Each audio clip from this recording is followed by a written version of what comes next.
Well, then that's the best time. Yeah, I'll take another Lagunitas, please. Lagunitas, you don't want these hops now? Hey, we're live. The alcohol content. Well, Lagunitas, please. I suppose I ought to check these out. Not eating anything but pretzels. Should we get you some more pretzels? I got some over there. Yeah, I'll take another Lagunitas. Thanks, Joe. Yep. Do I see that happening? Come on, dude. Yeah, these are seasonal, and it's the season. It's the season for slamming. It is. It's the type that they give you the really short glass if you get it in a bar, because it's got a 10% alcohol content. Are they only allowed to serve you 5 at a time? Well, you could get one after another. They just won't give you a 16 ounce of it. But why? Come on. And they're really expensive. Exceptionally aromatic blend of hops combined in this It's- balanced interpretation of the double IPA style. Best enjoyed as fresh as possible. It is one of my favorites. Actually, out of the IPAs, it is my favorite. And yeah, It just reminds me of the can of sauerkraut juice that I saw at the grocery store that says you want serving suggestion. lawn? Serve. Oh my Heated word! or regular? Serve chilled just before bedtime. By the way, Oh. the sauerkraut juice. That sounds awful. It does sound That awful. doesn't sound like I would want that anytime. No. Or better any.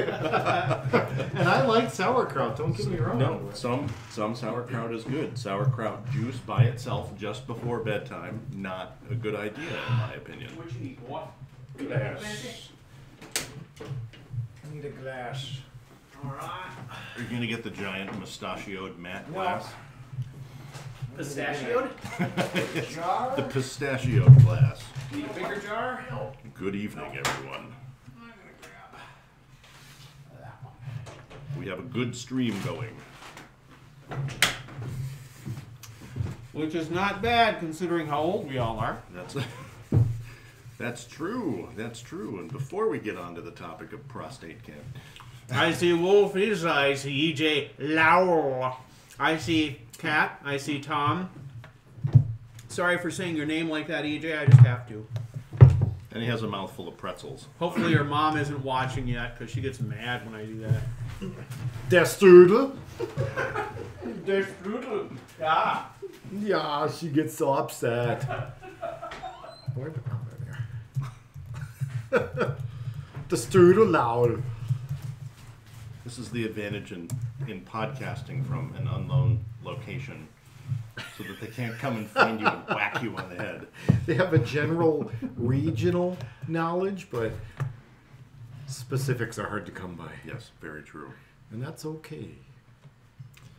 Issa and EJ and Kat and Tom and Lee. Let's see, who am That I could be logged in cooler. as now? I should probably I don't know. switch accounts, don't you think? Nope, I'll just be me for tonight, I guess. What? What? Hey, Matt. Morg's here. The Mark. What's up, Joe? Do you have a way to set a timer for like 30 minutes? Sure I do. Because I don't want to forget that in the Is freezer. it going to explodify? Well, it could. I can Stuart wouldn't like that so much. Explodification. I can set a timer. I'm sure you could set a timer, but I'll set a timer for you. Maximum Try a sip of that. explodification. Whoa. Hang on. You broke it. No, I did not. Broken. Do not fret. I'm fretting. Stop fretting. Timer. Not those frets. Fret boring. I'll set it for 29 minutes now so that we don't, account for that minute that we I'm lost sure it'd while be I good was- at like 45, Empty but I folder. figured a half hour is a good. Yes. I choose you, folder. I choose you. I have chosen.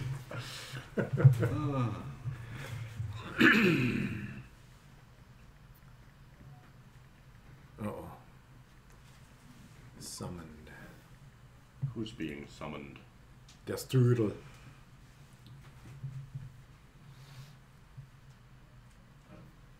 Everyone can relax, yes. Thanks for letting us know, Demorg. I'll try. Worried. I didn't get to try. Try that. It's a little on the warm side yet. Have some lawn. It's good. It is good. I do like it. It's good. It will kick your I ass. thought it would be a bit more bitter than that. No, it's not. Not It's- at all. That's what I like about That's it. because finishes- it's fresh. It finishes nicely. It does Sour finish crab nice. juice. Crab juice is so good. It'll finish you nicely. Okay, now everyone. Everybody. We require a sound check. Can you hear us in a satisfactory manner at this time? is our You check could give us some sound. kind of, I don't know, Or is the check confirmation. about to bounce? Yes. And now we got to remember to hit the record button when we start recording, Recording. Well, there's no reason you can't just hit record now. which I just did. Booyah. You are like a dude Okay. over there with the machinery. Now that we're You are actually a dude. making this This official. is a man. Hey man, there's a beverage here, man. Far out. No one's acknowledging that they can hear us. Huh. We must be offline. Oh, they can. No, they Well. can now. I guess Strudel speaks for everyone. Der Strudel. Der Strudel hath it covered. Okay, check 1 2, check 1 2. I'm a little hot. Just a little. It's always easier to bring the levels up afterwards than trying to bring the I'm destroyed, hot. distorted hot. Yeah. Check. Why is that? Why is that so perverted? Joe is wicked hot. I'm just wicked. Loud and clear. Joe is wicked hot. Yeah. Yeah. Oh. Look, So- I'm on fire. So for the folks who have the audio and the video that are off, we're doing that on purpose to see Check if you can 1 adjust 2. your tracking. Check 1 2. And if you understand that, you are Strudel. Dear Strudel.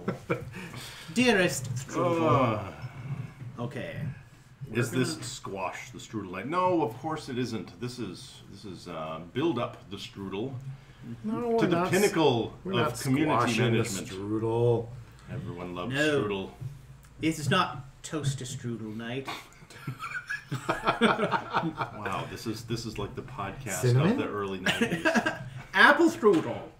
There was never enough strudel sauce. Listen to Apple who doesn't sauce? seriously, who doesn't love strudel? Everyone loves strudel. Everyone. Every I like single strudel. person. loves Everyone strudel. does. So, okay. Not everybody like onion. Are you playing with sounds here, or are you playing with noises Here. over there? Here. All right. There. Meh. Do you And- need? Is your? No, I'm that's why I Your was headset asking okay? where he was adjusting it. Yeah, no. I am the keeper of. Oh, believe me, if I need to hear you anymore, I'll have you turn that to the left. Yes.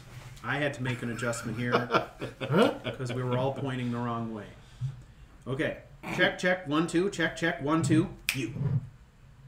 He's not doing it. I'll do it right now. How's that?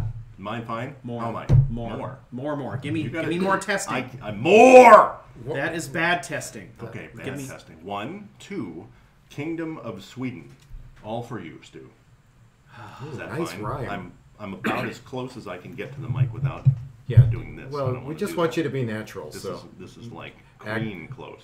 act natural. Why the guy with the big booming voice is always the one we got to bring up the gain on? Yeah. I don't know. It's just. I think it's the pitch. It is. You're always the quietest. It's all the Check, after check, effects, 1 2. right?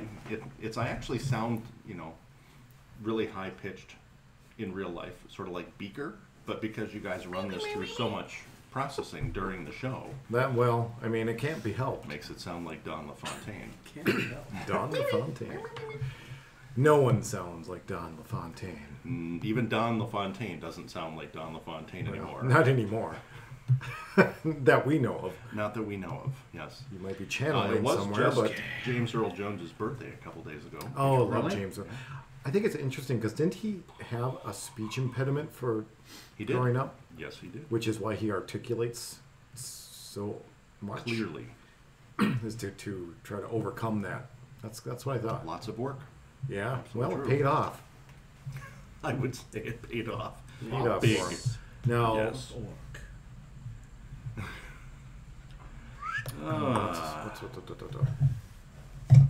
Whoa. Yikes. Yes. I just circumcised my mic. Live on the air. Oh my word. We'll be having a bar mitzvah in a few years for this mic. Yes, that's the official term for this. It's called microphone foreskin. I'm sorry about that. You can see it here. I apologize. Microphone skin. Microphone skin.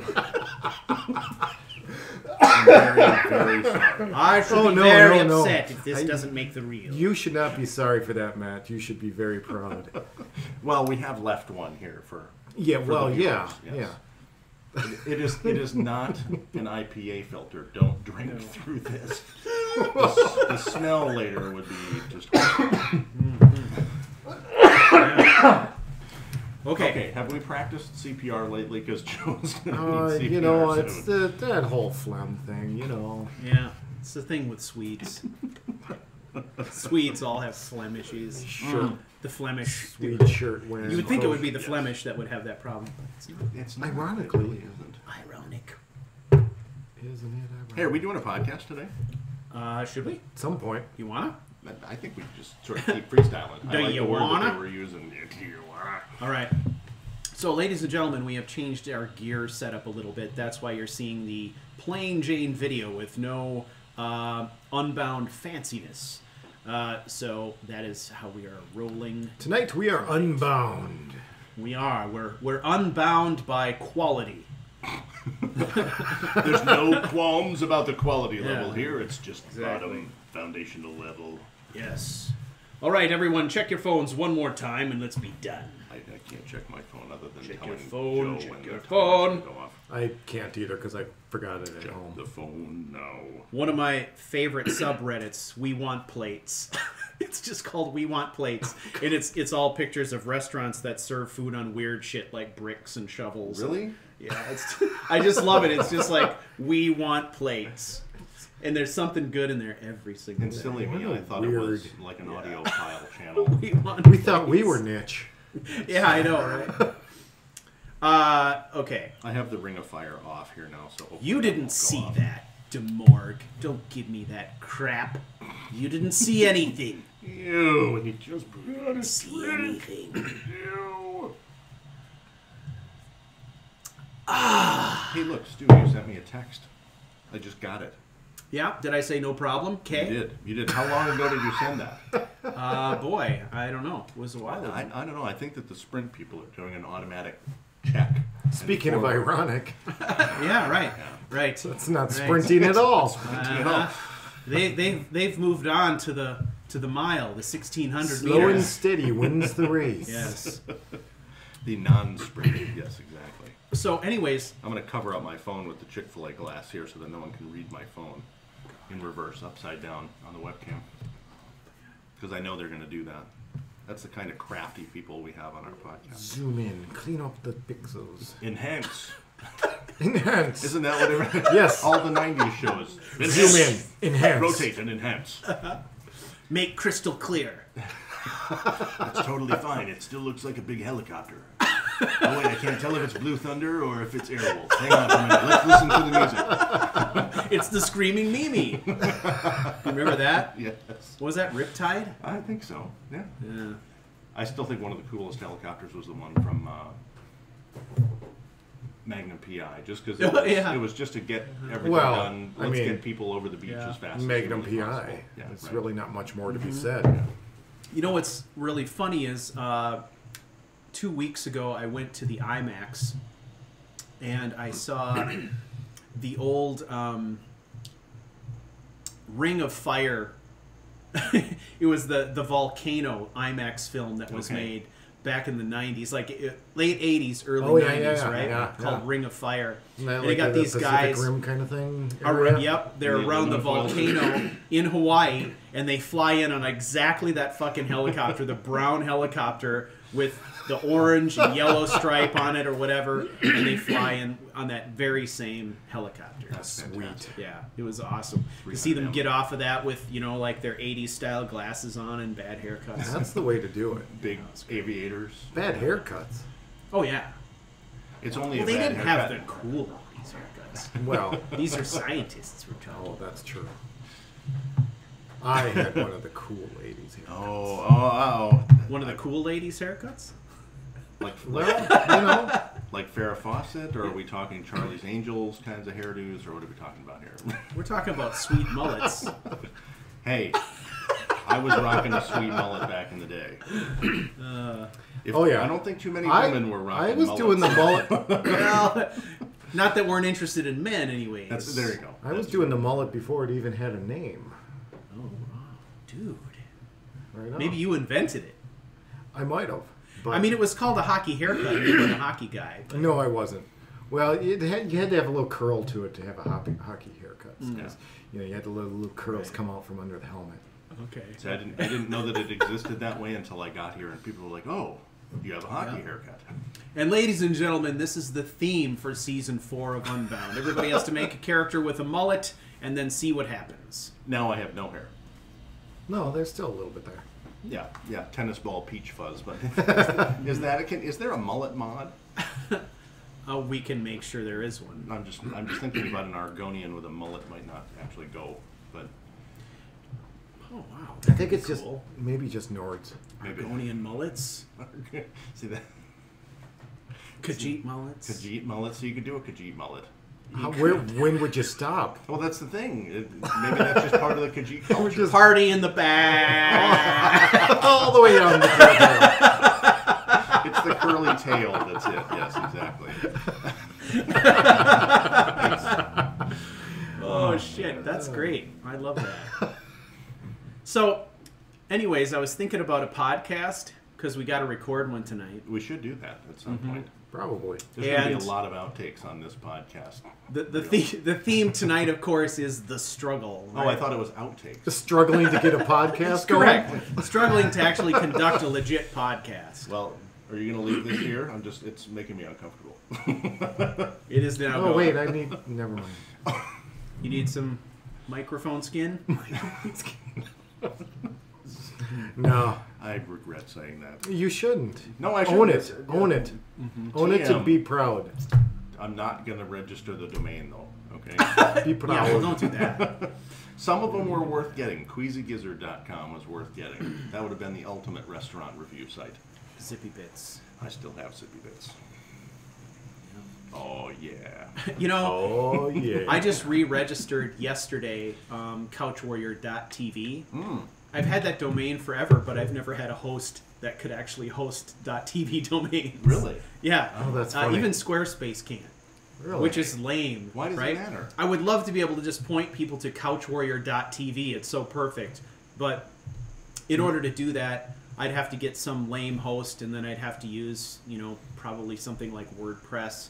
Ooh, I'm so used to nice. the Squarespace. simplicity of Squarespace, not having. I ran a WordPress site for a while, and it was such an enormous pain in the ass to keep up with all the security settings and stuff like that, and all the patching and shit like that. Something like Squarespace, I don't have to do that. Well, every time I And- open up my WordPress site, What's it the- asks me if I want to update to the newest version, and I'm like, I don't know what it is that you actually need to update, and if I have to update all my plugins as Yeah. well. Oh, So yeah. I know what's Yeah. working in this right now. And have you done your daily Akismet update? it literally every freaking day. It feels like you gotta I bought update one of that those little thing. dipping birds that just hits OK. Oh, that's the way Oh, to do it, man. Like yeah, Like Homer. Yeah. exactly. Yeah. He tripled his productivity. yeah. Just put it on my tab. Right, exactly. I was saying something earlier before we got sidetracked, Podcast. and then sidetracked, and then sidetracked, having to do with the setup tonight. Our setup is a little bit different. Check that off the list. Okay? Check. Check. And then we're going to do a podcast tonight. Check. Well, not quite yet, but Well, it's in the works. Check. He's Process. Scandinavian. There's no Yeah. check. yeah. That's true. Well, I'm sort of Scandinavian. Well, sort of Scandinavian, but not Czech. No, I'm not Czech for That's what sure. I'm saying. I don't think And we can't say Czech. I'm pretty sure of that. Czechs, Anyway, Czechs anyway, don't you were listen to saying. this anyway. We're actually all American, I guess so. That's true. All American. Melting pot people. Tossed salad. So are you like? Because everybody retains their individuality, but together. Yes. Okay. It is both our strength and our weakness as a country. That's because someone thought that kale was a good idea. Right. You can't cook that shit long enough. That kale keeps coming across the border. Build a wall. Too much kale. Too much kale. Too much kale. McDonald's for everyone. Okay. So yeah, tonight is supposed to be Social about. commentary. Yeah, tonight is supposed to be. All right. So simplification About the and struggle. podcast. Yes. So we're very. When do we struggling. want to start? Start struggling? We're very struggling. We should probably do our Very cold strong. open and then get on. into Let's do it. How cold do you want it? I want it ice cold. Ice cold. You better give me the script then. I can't remember what I'm supposed to say. You need to grab the sheet of paper. He's not going to do it. He's not going to do it. Honestly, Joe's been that like was our original riff. We didn't take that from Queen at all. And they, I know. Yeah. It's easier for you to. Well, get I that suppose anyway. we'll give people a little prep. The way it is. All right, well, we're gonna do a cold open here, totally unprepared, and like never done this. Well, before. considering the weather's the way it's been, I we could should be able to nail this I cold could lift open. this, and it would be a very cold open. It would. Yeah. Yes. So don't. Okay, I won't. And then we're gonna hear all the people going by on motorcycles. Yes. Oh, God, I hope not now. You never know. It is cold as the Hagraven State. That's cold. That is cold. That is very cold. You could cut glass with that. They That's an image I'm never going to get rid of. say. Sorry. Do you move the glass or the head ribbon? Two perfect circles. Wow. Amazing. Okay, I see Warfisa. I see Demorg 114. Let's just get rid of that 114. It frustrates me. I see EJ Lowell. I see a Strudel. I see a loss of packets. I see a Thomas Moore. Who else? I see Lee Simon. Simon? Zimon. I see Cat. I see Cat. Maybe it's Les Simon. It's probably French. Zimon. Yes. Sorry, Lee. Sorry about that. He So was going hello into a to Robert all of Palmer you, song there. and we apologize in advance for Why the wouldn't you? content of this broadcast. Okay, now I'm going to What's that sexist at stop all? recording. Stop it. Now I'm going to start recording. Start it. That whole first thing is just It's all garbage. all outtake fodder. Well, our song isn't long enough for that. Loop it. Well done. If There are times when I wonder if people even think we finished college. Because we're still just acting like Animal House sometimes. Age is a number. okay, are we ready? Yes, it is. Okay, cold open. You're listening to Stop! Can you do Sorry. Marl the Drogger? Marl the Drogger? No, probably not. Ooh, a jogger with a lisp. That might kill me. I'd be like censored. All of a sudden, you're crushed into a black hole. Ladies and gentlemen, Carl Linden has just entered the room. Everyone, put your hands, your fins, your feathers together for Mr. Carl Linden. Thank you. You're listening to Character Crusade Unbound, Season 3, Episode 5. I'm Stu. And I'm Joe. And I'm Matt.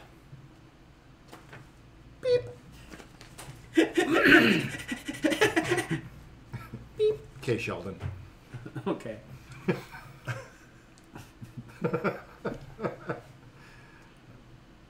So what's next? I'm gonna do the intro. God damn it. I've already got that. Oh, we can just, it's You don't have to read it ever again. okay, cool. Yeah, I've got ASMR. it. Ooh, I've got my That was way too loud for his. I know, but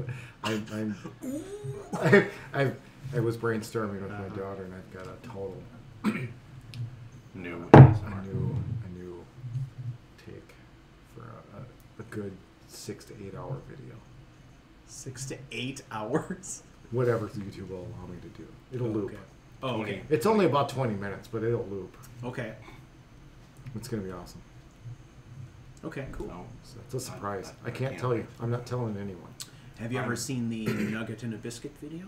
No, but gosh, that sounds fantastic. Biscuit, biscuit, nugget and a biscuit, biscuit, biscuit, nugget and a biscuit. That's it? No, there's some other stuff about dipping it in gravy, but it loops over and over and goes like 10 hours. I still think, Wow, I that's still too think my much. favorite thing is Zombo.com. Oh, Zombo. I do like Zombo. You have visited Zombo.com. I haven't visited Oh, Zombo.com you in a haven't long visited time. Zombo.com. Zombo.com. Everything you want is at Zombo.com. And I don't think it like ever changed from the time that it got uploaded. Weird. Probably not. Random. Welcome to Zombo.com. That's one of those things that someone at some point has to ask them, why are we renewing this? Yeah, yeah, I know. What's on this? How much have I spent on this domain? You know, and all these. And different why do things. we get 11 billion hits a year and we're not doing anything with it? And why is it all coming from one guy's house? It's just like auto renewal Ugh. that somebody forgot about. Yeah. Okay, so this is the part where Joe Does a lot of inserts editing. the intro. Or intro. Envision, if you will, an intro. Okay. Intro. Are you doing like audible punctuation now? Oh yeah, yeah. Okay. This is. Oh, I used to love that Right, guy right. from Sesame Street or whatever. What I forget Oh, what his God, name what- was. what was that on? But he did. Won't He was a remember. pianist too. He Oh, he was an incredible fantastic and stuff. musician. Yeah. You've all seen the video of him. And then he flips it over. He's playing the piano. Just fantastic. Okay, so anywho, this episode is going to be about Victor Borger. this struggle, right? We got to figure out what to do with adversity for characters. We can talk about mods. We can talk about all that stuff. I don't have any particular talking points on this. Okay. So this is just going to be kind of like free-form riffing on the topic of how do we make things difficult for the character, or do we not intentionally make things difficult? How do we view adversity? How do we react to adversity? How can diversity be a story point? And then kind of just generally, what does adversity do to help with role play in character development? Okay. All right. Cool. That sounds excellent. Anyway, that's Are we assuming that we've gotten into Act 2, into Act 3, or are we talking about adversity? I think we're still in. I think we're still in. spectrum. Adversity to me sounds like we're still in Act 2, Mhm. where you're, you know, if you look at that 3-act play kind of arc. Thank you. It feels to me it's still that the trials and tribulation of what's going on with the character. So Yeah. I personally think the adversity piece is still solidly in Act 2. on that note. Let us launch into a discussion of said struggles. Let us do it. Struggles. Let's do Not it. strudels. Okay. Not strudels. Strudel struggles. Oh God. She hates us. Everyone. And anyone who wants to remember about Victor Borger, you can go look up phonetic that's it. punctuation and Victor it will make Borger. your evening. But you may Victor- not do so while you are watching or listening to this podcast. I considered what I was doing parentheses as they would appear in a theme. Ooh. I've never really thought about a parenthetical theme. That'd be so hilarious, you know. Like you got a guy who shouts at you all the while he's going. Like, you know, Air quotes, parentheses. I don't know my own shouts. I just quote others.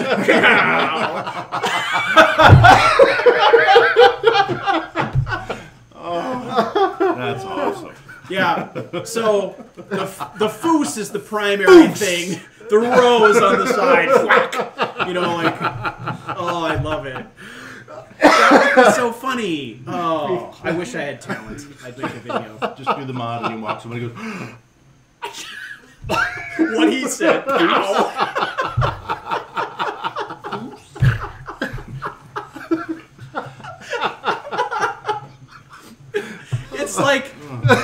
It's like the Dragonborn that's got a bibliography, right? He's got to give credit. Like, you know,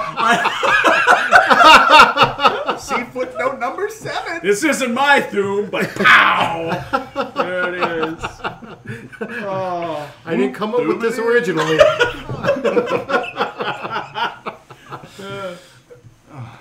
There's so many things that Bethesda just missed. I mean, yeah. If they'd only consulted us. Oh. Although with there it is. Is it Thunderchild? Yeah. You could come up with your own original Thums. I suppose. Well, yeah. You can kind of mix and match a little bit there, right? Doom doom doom doom doom doom. I mean, we could do all kinds of things. I love that. So we were talking about difficult adversity, and then we went into parenthetical Thums. So let's. That's like the best phrase ever. It is parenthetical Thum. We have coined a phrase.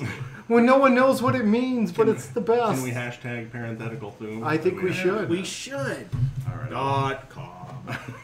I'm not registered. GoDaddy, can I register? No, we're sorry. Someone already owns parenthetical Thum. Damn it! I mean, damn it! It's just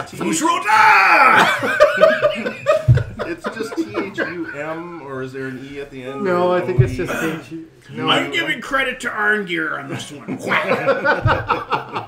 Oh, that would be so funny. He gifted me his Thum. Now you're just talking. That's probably how Sadia would have said it. He gifted me a Thum. Oh, man. I love that. Oh, wow. hello, sanguine links. Yes. Mine's not a foos row. I hyphenate. EJ has totally got it. Look, EJ's even parenthetically noted the hashtagged parenthetical Thum. Yeah. Thum is like vacuum and vacuum. Vacuum. Thum. Oh, see, Strudel's even got the right punctuation in there. So if we get the parenthetical Thum, then we're really good. How would that change the power if you added punctuation, I wonder? Oh, my word. Oh, it could really mess things up if you miss pause in there. Yeah. If you look at doing your... Do a regular comma instead of a semicolon. If you do your Thum contraction in the wrong place, it's really going to go wrong. You know? Wow. You know, somewhere I knew that we had a topic for tonight, but we could probably cut it off here and probably have the most successful podcast. Yes. The topic of tonight's podcast is now parenthetical Thum. I love it. I love it. You know, that would be that would be awesome as the basis for a character. Like, you know, a character who learns the voice, but he's obsessed with giving credit where credit is due. Right. To all of the teachers in Dragonborn. It's now he's on stage. It's like, shout out to all the Dragonborn who have come before. Thum. Literal shout out. And everyone in the audience. Whoa! What's this dig on my hair? By the way, your timer is buzzing. Hey, your timer's buzzing. Gonna... Oh, you got to go to the bathroom now? No. That's going to make sure that I don't destroy whatever. your Trying freezer. to make sure that your fridge doesn't explode. Yeah. Okay. All right. By the time Joe gets back, we will have settled down and be ready to talk about the very serious topic of adversity. You know, on his shirt. in that short little walk to the freezer, I was thinking, what would it be like if Sammy Davis Jr. was Dragonborn. That would be awesome. That's what it would be. Fus Roda, baby. Look, man. Foosh. Hey, babe. Fus. It would And it would be as strong as the Fus Roda. Yeah. Because it's Sammy Davis Jr. It's very different if you take all those possible Dragonborn, if you've got folks like Sammy Davis Jr., or you have like Mr. Magoo as, or Porky Pig, or, you know,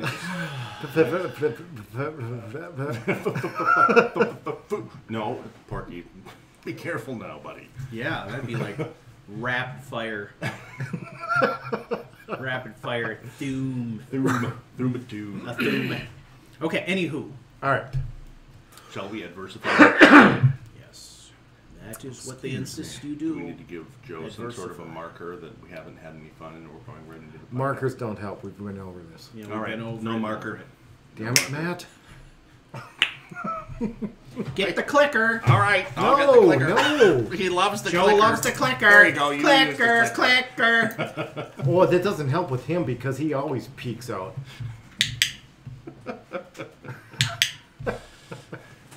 Now we've got everybody around the world listening to this has just sat. Yeah. Well, what you need Waiting is you for the need a next clicker command. in each hand, so then you can do the quotes. Oh, that's what it is. That's the noise. That's the noise. That's the quote noise. Okay. Ladies and gentlemen, thank you for returning to this podcast. You have 1,000 reasons not to. And we are trying to give you at least one reason more. to return, hopefully. Okay. Joe and I were thinking we were contributing to the reasons for them not to come back. Well, we've been doing that for the last half hour at least. When we started off with The whatever last you did with the microphone. 45 minutes we've spent engaged in horseplay. Yes. Indeed. Grab ass. Put your grab ass around.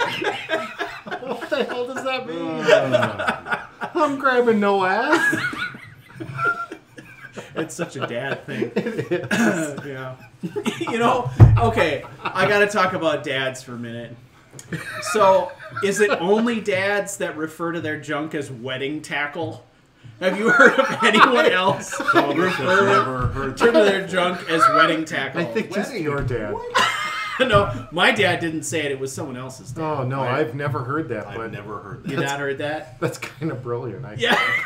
It kind of is sort of funny. I've heard some very similar things from folks in the UK, but I've not heard Wedding tackle. The wedding tackle, which I thought was sort of What do funny. you think it is? And if it doesn't work, you're really in trouble. The other problem is that if Going for something smallmouth bass? Hey, baby, check out my Rapala. Is that spinner? No, it's a triple bar, but that's not good. Is it a spinner? Okay, I'm sorry. I did it again. This I did it episode again. not brought to you by Rapala. Okay, anyway. So, as we were not saying earlier, How on earth did you bring that? I don't know. Well, it was dad phrases. We were talking about dad phrases. Okay. All right. So, and it's just one I heard recently, and I was trying to confirm. I was trying to socialize it. Have never heard of that. You never, Generally have no never one's ever heard heard of that. wedding. But now I'm going to have to use it. You definitely have to use. Hey, babe. No. Let's see my of- tackle box. Cut a hole in the box. Put your tackle in that box. We do so much better when we eat before we. I know. It's not good. Oh, well. Yeah, I skipped a meal today. That probably wasn't good. So, anyway. I'm going to stop. Bloop. Bloop. There was absolutely nothing of value on that. Well, there was some funny shit. There was some good shit. That was the parenthetical theme Oh thing, my God. which The whole We've thing. got to do that's that. got to be an addendum to the end of the podcast, like you did on the last one. Can Because I thought we that was have to figure out some way to have a mod in one of the inns where you've got a bunch of bards singing and their group is called Parenthetical Thume. That would be hilarious. It would be Reminds hilarious. me of the World's End. That's a good name. Write that down. Write that down. The Parenthetical Thumes. Parenthetical Thume. It would have to be like an a cappella group that stands on the corner, like in, Would it be in like Barbershop? Solitude, you know, like like Barbershop. The Parenthetical Thume. Foos, foos, foos. No dog. Oh yeah, I like the hand motions. They got to do jazz Like hands. jazz hands. Clap burst. Yeah. No dog.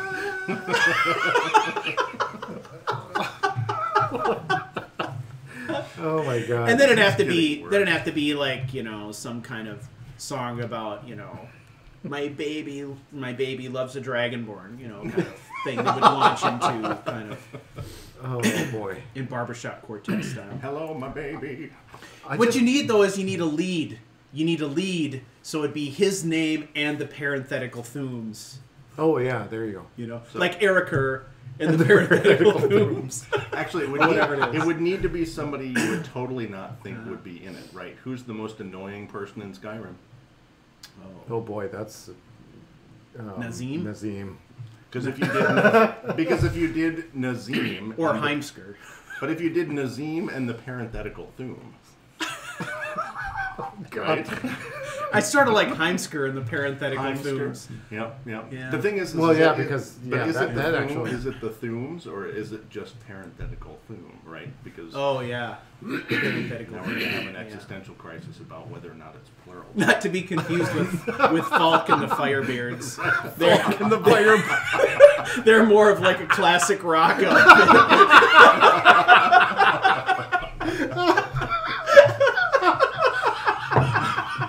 See, just a little while ago, I was thinking I should have had a Scandinavian hard metal band. Falk and the Firebeards. Oh my And god. like the Pink Floyd equivalent would be the Secret Fires. You got the Secret Fire, which I like. That's too cool.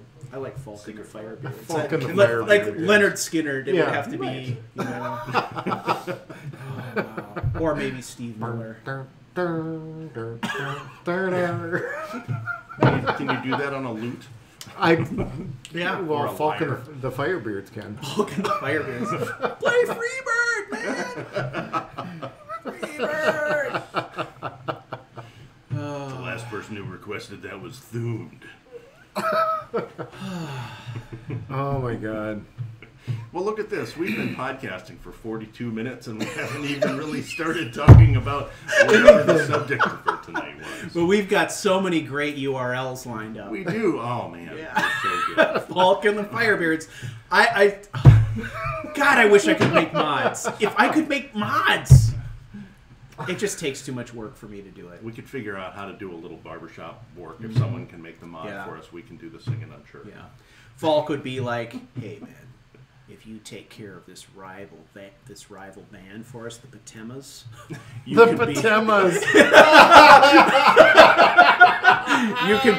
you can be the lead singer in Falk and the You Firebeards. can be our manager. You know who I just came to mind for the Patemas would be like a Susie and the Banshees equivalent. Yes, exactly, the Patemas. The Patemas.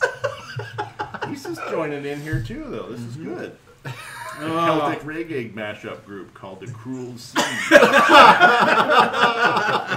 Oh, That's a I very like good it. one. Uh-huh. Yeah. Yeah, and you know, you'd need to have something that would be like an alternative punk type of thing that would be sort of like the Sonic Youth, but it'd be like the Silver Bloods. Yeah. There you go. Silver Bloods. Oh, wow. And, you know, the Blackbriars. There's so many good ones in Oh, there. God, yeah. Holy Blackbriars. shit. Either that or some kind of gang. The Blackbriars, yeah. I feel a musical coming on. Yeah. Yeah. Well, you don't hear a lot of ska in Skyrim either, you know? No. I couldn't even describe what ska is if someone asked me to. You just got to go and look up the music from Yep. That doesn't help me. YEP exclamation point. Guys that I knew at UMass, they were awesome. Really? They did the best Wow. ska version of the Nintendo theme song ever. What? It's fantastic. If I can find it, I will find it and bring it to you guys. I do not doubt that. Anyway, Oh, ska. That's like a jazzy. it's sort of like reggae, jazzy. Yeah. It's pretty cool. I think I know. Yeah. Anyway, Okay, so, anyways. hang on. Let's turn it Good back God, down to there's mellow. another And 5 minutes of this file. did you stop it and we can? Oh, I start stopped again? and restarted it 5 minutes ago. We still haven't gone anywhere. We hit Falk and the Firebirds, and And it was all meltdown. Yeah. Okay. So, in this episode, we are going to discuss this idea of adding adversity into your game. And basically, what we're talking about is characters face adversity in Skyrim all the time. But what we're discussing here is actually embracing the adversity and using it as a way to give your character color and depth, right? Not a tan. Correct. Gotcha. Just check. Correct. Sure. So, what we want to do is, we've talked many times on this podcast and in previous ones about this idea of giving our characters color, giving our characters more depth by allowing them to face diversity, because diversity drives change. And what makes a story interesting, what makes a character compelling, is how they respond to change over time, both psychological and physical and all kinds of different things, right? So I think tonight we just wanted to have a brief discussion before we get into the homework for this episode about this idea of adversity and how to actually maybe add some additional adversity, how to prepare yourself for that in a story, but then also how to take what the game throws at you and embrace it in a meaningful way. Okay? And I think one of the first things I think about, I'll kick off the discussion just by talking about the idea of reloading a save. I mean, What do you know about that? well, Is that really, I don't know. Is that really, really embracing adversity? No, it is not. Well, here's the thing, right?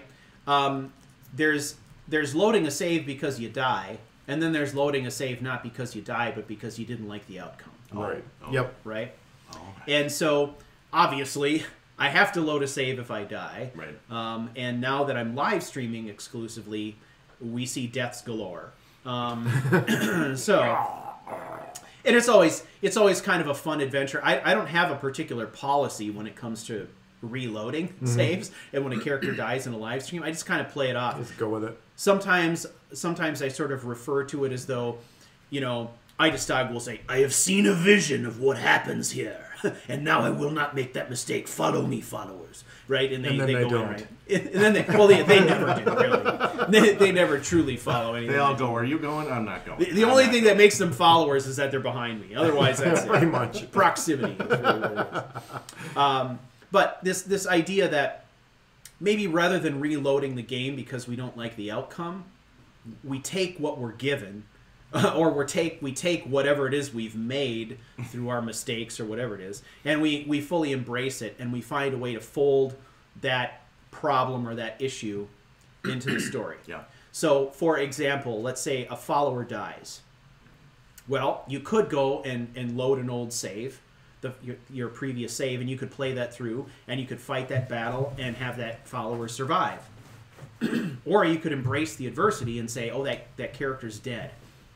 Let's keep that character dead, and then how does that change my character?" Right? Right. That's usually what happens with me. Yeah. What's Is it? Because it's like, yeah, and I'm on to something else because I feel bad for like a couple of minutes, and I'm like, Yeah. okay, so you were like this incredible, saving my bacon all the time, and you just died because you got attacked by a butterfly or something. Right. And you don't really see what it is that happens because you're not generally watching the battle going on. Right. And you go back and you find out that, whoever your follower at the time has died, and I'm like, okay, that's really pretty terrible. I got to get all my loot. And now I have a long way to walk because I'm encumbered. And now I need to go Crap, find a new everything they follower. were And for carrying. some reason, none of my characters have been particularly emotionally distraught about losing a follower. Yeah. I mean, I'm trying to think back about, like, did I feel weepy the first time I lost a follower? No, I kind of didn't. Right. I don't know why I'm so detached. Followers are tricky. I mean, I have never really brought in a follower, just because they're kind of in the way all the time. Oh yeah, they are. You know, it's I haven't gotten attached like you to a follower because I generally don't bring them. I don't choose to have followers. Right. It's not and very that's- helpful, by the way, to have a musician follower. I think who's the musician in Whiterun? Oh God. Oh, Is that- Mikkel or Michael. Yeah, Something like that. yeah. I got somebody. Yeah, you yeah, know, yeah. it was like Really? I don't remember who it was, but it was like the world's worst follower because I sort of felt like there's absolutely okay. no combat skill here. It's just Right. cannon fodder. Okay, It must have been someone else. really, he's gonna fight you. I'm not gonna come and take your stuff from Yeah. the flank. You know? Brave Yeah. Sir Robin. Yeah, I mean that's kind of what it sounds like. He died in nasty ways. He was not afraid. Stop singing. Stop singing. Oh, his Oh, elbows that's- broken. That's enough music for now. Yeah. Well, that's To fight. that's no. the obvious example. Right. Is the death of the character. Yep. And so there's this idea, right, that things can just happen and you can respond to them, or you can enable those things to happen as well. And so one of the things you can do with a follower mod, like Amazing Follower Tweaks, is you can go in and you can make a character so that they're not immortal, you know, so that they can be harmed, right? And so, you know, quite often I will do that in the context of my story where, you know, I don't typically have a lot of followers, but in the case of Idastog, I need to have You've got a followers. lot of followers. Well, I need to have them coming and going. But yeah, I actually know, and that's a really good point because I like how you've been using your followers with Idastog, in that they're more they're like associates or they're not constantly with you. They're Right. people that you come in. They're contacts. Right. You know, okay, well I'm over here. I know someone over here, Yeah. Right. so let's go find Robart. Yeah. You know, exactly. that kind of thing. You use them as, I guess, you might in real Real life. life. Yeah. As, you know, there's certain people that you know. Okay, well, I know they know this stuff. Right. I'm gonna contact They're not them going and to bring see. along everybody else with you while they're going Right, talking. right. Yeah. Because Yeah, right. it doesn't matter. They got their own stuff going on. Right. So, yeah, I really do like how you've opted to use followers in Idastog's story because it's more realistic. Right. And you don't have to battle that, you know, mob of people getting in the way and maybe thuming you to death. Yeah, that's been a nightmare. That no parenthetical thumes there. No parenthetical thunes there. That's all legit thume. That's all legit. Yeah. Well, I'd be interested in let's follow this thread a little bit further because there's different kinds of adversity that you can face. One is you can introduce some conflict around why those followers are with you. And if I were to look at, say, the main 4 or 5 followers that Idastog has, right? If Robart is with him, it's because there's some financial reason for Robart to be there. Right. He's not going to be there for any other reason. They've made a deal. He's holding up his end of the bargain. Right. So he's kind of a financial partner. Lydia is there because she's compelled to. She's been ordered to do so by the Jarl. Right. So for all we know, Lydia hates Idastog's guts. She's doing it because it's her job, Because of, yeah, right? more or I am less. sworn Sure. to carry Right? your burdens. Hoth and Volfar are following because of familial bonds, Right. but those familial bonds aren't even that strong. Because when you think about it, yes, they were all born in Atmora, in the same tribe, to the same mother, but his brothers left Atmora a long time ago. They really don't have a strong familial bond. Right. So there's some other reason that his brothers have invited him into the fold, right? That we don't know yet. Yeah, well, and I guess with that, family is unique. I mean, blood bonds like that, even if distant, can be really strong. Yeah. So I mean, there's that piece of it that I'm sure there's more to it, but there's also that underlying base of, we're blood. Would you say that's the case across all of the races in Skyrim? It could be. What do you mean? I don't know. What do you mean? I'm just wondering whether or not, for example, if the Nords or any of the other races, and we always, in my mind, assume that there are really tight familial ties, right? Even if it's distance, even if it's time, even if I hated my brother for a long time, it's going to come back, right? What if it's just like, nope, don't care, he's gone, Yeah. we sent him away for a reason, if he comes back, we're all going to attack him, right? Well, I think, excuse me, there's individual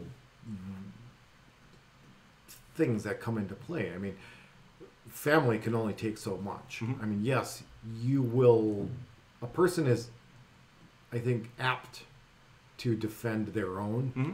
to a point. Right. I mean, if you reach that point where that other person, even if immediate relation, like brother or sister, Yeah. crosses those bounds, you absolve yourself. Right. And I think that's just human nature. And I think that can be applied, within the races of the game. Okay. Right. And ultimately, what we are talking about is this idea of embracing the foibles that are associated with being human. Mm-hmm. It's interesting. If I look at my characters over the course of time, most of those characters, I have been very, very happy to live with the outcomes, no matter what they would be, negative or whatever. Mm-hmm. Right, because you can spin it. If a character Right. screws up, well, that's fine. They got the job done. It wasn't pretty, that's for sure, but they got the job done. Right. The only exception that I have is with Shadeling, and that's because it is set in my mind that Shadeling is actually able to see the pattern behind everything. He's supposed to be able to be more prone to anticipate conflict before it happens than any other characters I Right. play. And that's why I will play through levels 20, 30 times sometimes before Wow. I'm satisfied with the outcome. If Especially if I'm making a lasts video. more than 24 hours. Yeah, you may have a case of the Shadelings. Yeah. Case of the Shadlings. Yeah. That's awesome. Right? Dang. So but I think that's a function of who the character is, right? So Idastog's not perfect. He's an up and coming warrior. He's getting stronger all the time, but he has all of these fears and these superstitions and Right. hang-ups and all this kind of stuff. He's got sort of unchecked aggression, and all these different things happening. And so I think the main message I'm trying to convey here is when bad things happen, take a look at that thing, figure out, is it really catastrophic, or is it something you could really embrace and fold into your story? Because this is just one of the ways that Skyrim can present you with story, And so, if you think you're the greatest thing, right, and you go running into a barrow and some, Death Lord shouts you off of your feet and tosses you across the room, well, maybe your character just learned a lesson, Right. Maybe, because that happens all the time where, especially at low levels, where, those Death Lords can shout at you and it'll pick you right up off your feet, carry you across the room, slam you against the wall, and then you gotta spend all this time trying to get back to your feet while the other Draugr are hacking on you. All this stuff is going on that as a player seems super frustrating at the time. You're like, get up, you son of a bitch, Right. But that's a thing that's happening, right? And there's an opportunity there for character development and story development. Oh, yeah. So let me take a sidetrack here for a minute. Have you ever just played the game and said when the character dies, it's all over? I've never done that. No, I haven't either. Because I don't think that I would be able to part with the character the same way that I obviously was with the followers, because you get to a point where you get really invested in your character, and there are times when I wasn't expecting to get an arrow to the head from across the room Oh, or yeah, whatever, yeah. and I'm dead, right? Right. Yeah. But I have the ability to go back and load the last save. Now, it's probably something where I've run down from the top of the throat of the world, and it's taken me 3 hours to get there, and yes, that's my last save because I wasn't smart. But I wonder how different the game would be if I just said, look, when my character actually dies. Well, there, I it's mean, there really- is a it's mindset. really over, there right? is a you know, there are a Yeah. number of people that do play that kind of I, you ne- know, I never have. totality. Or I know finality. Rykon has done that. Fatality. I think Rykon has done more than one playthrough like that, where he's created a character and it's kind of a dead is dead kind of a scenario, Yep. and he's playing, you know, at master or legendary difficulty, you know, and I admire anybody who wants to do that. But for me, what I want to do is I want to play the character till I'm done playing the character, you know, and so Right. I think the motivations are different. You know, in my case, I want to play out the concept until the concept is done. Yep. But it definitely would change how you view or how you play. If dead you was dead. know that when your character dies, you're going to hang it up and start all over. You would definitely be more cautious of your choices. You probably would not provoke the orc looking for a good death quite so quickly. Yeah, I mean, that guy. I mean, Right, I mean, those kind of choices, you would be more cognizant, I think.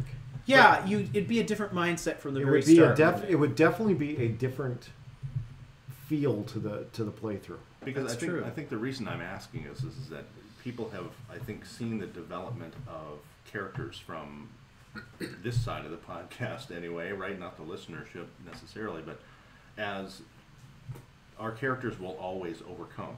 No matter what happens, there's going to be a next chapter until I'm done telling the story, right? Right. And it isn't the dead is dead kind of a scenario where all of a sudden you have to, you know, sort of hang up the weapons. Well, because the yeah, character's I mean, gone. it really is. It really depends on what your purpose of the playthrough is. I mean, for Stuart and I, who are trying to tell, you know, a story, whether you know it's a story that we have a concept of, or we're kind of making up as we go, or a little bit of both. But dead is dead in that particular sense doesn't make sense because that's not necessarily part of what we're trying to tell.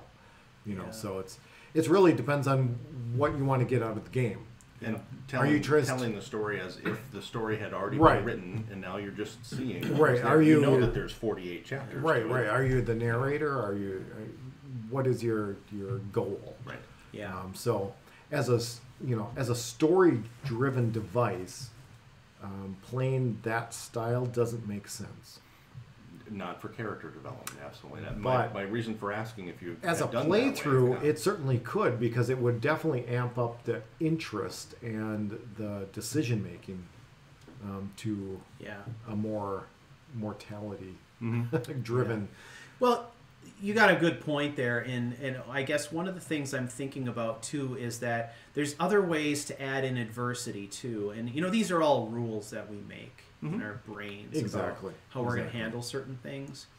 I love the idea of like, you know, a really like survival based playthrough where I'm using Frostfall and I'm using Hunterborn and I'm using Yes. needs and diseases and I'm using all these things, right? Right. I would right. never subject my viewers to that because I don't think they want to log in to the stream to watch me chop wood, right? But Right. if I was Right. doing my own Harvest of that. playthrough, I would think about that, right? Like Right. that might be kind of fun, you know.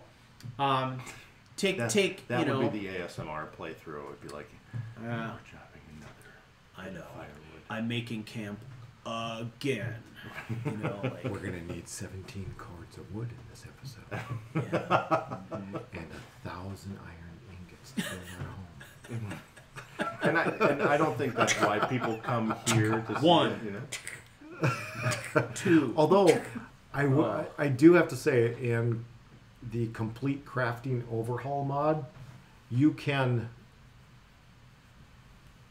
speed up the process of some of those things. So mining, for example, you can select the faster mining, and he'll only hack at it 3 times, and you'll be done and get all your Yeah. ore. But there isn't So- a version like Skyrim Sims where you can get other people to go and do your work for you, right? I mean, can you leave your followers to be Yeah. miners? You can do that.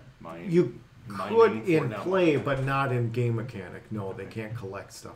The only time I think followers can really collect is gold, like when you marry Okay. a follower. So if you marry Lydia, for example, there's an option for her to Yeah. open a store, and you'll gain gold periodically for And- that. But There are follower mods too, where you can actually order your followers to loot all the dead bodies in an area.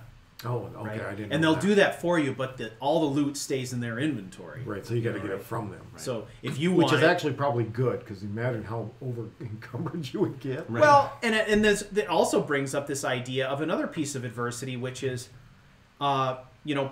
personality and personal conflicts, right? So, I had this happen recently. It was a couple episodes ago. There is a feature, and I'm pretty sure it's vanilla Skyrim, where you can instruct a follower to open a chest or a locked door for you. And if they're able to do it, they'll do it. yeah. But Farrell did that, and she gathered up all the stuff that was in the chest. I instructed her to do it, and she went and did it.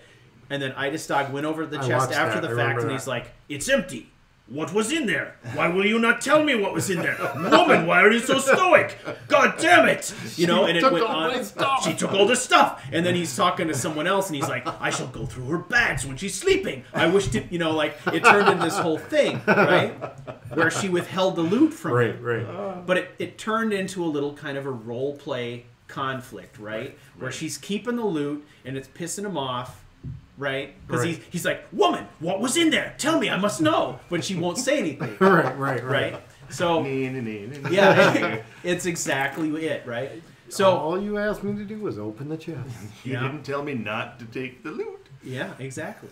So we've got death as adversity. We've got character relationships as adversity. We've got the elements as If adversity, you're doing, right? If you're doing something like that. Yep. There's a lot of stuff that we can do. And the point is, these features are making the game more difficult for a reason.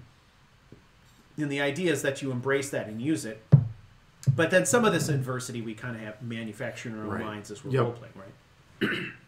So I think part of it is just giving yourself and your character permission to grow emotionally, whether it's positive or negative. They're growing in one direction or another. Right.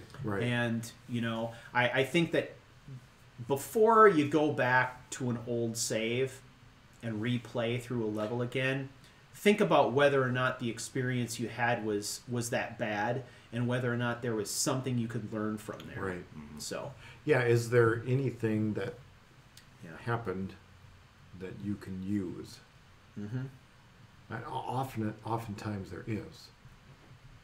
And whether or not it fits your story or what's kind of going on in your head, that's a different thing. But So the challenge I have with going back to a previous save is that in my mind I have to pretend that all of what I just did never occurred.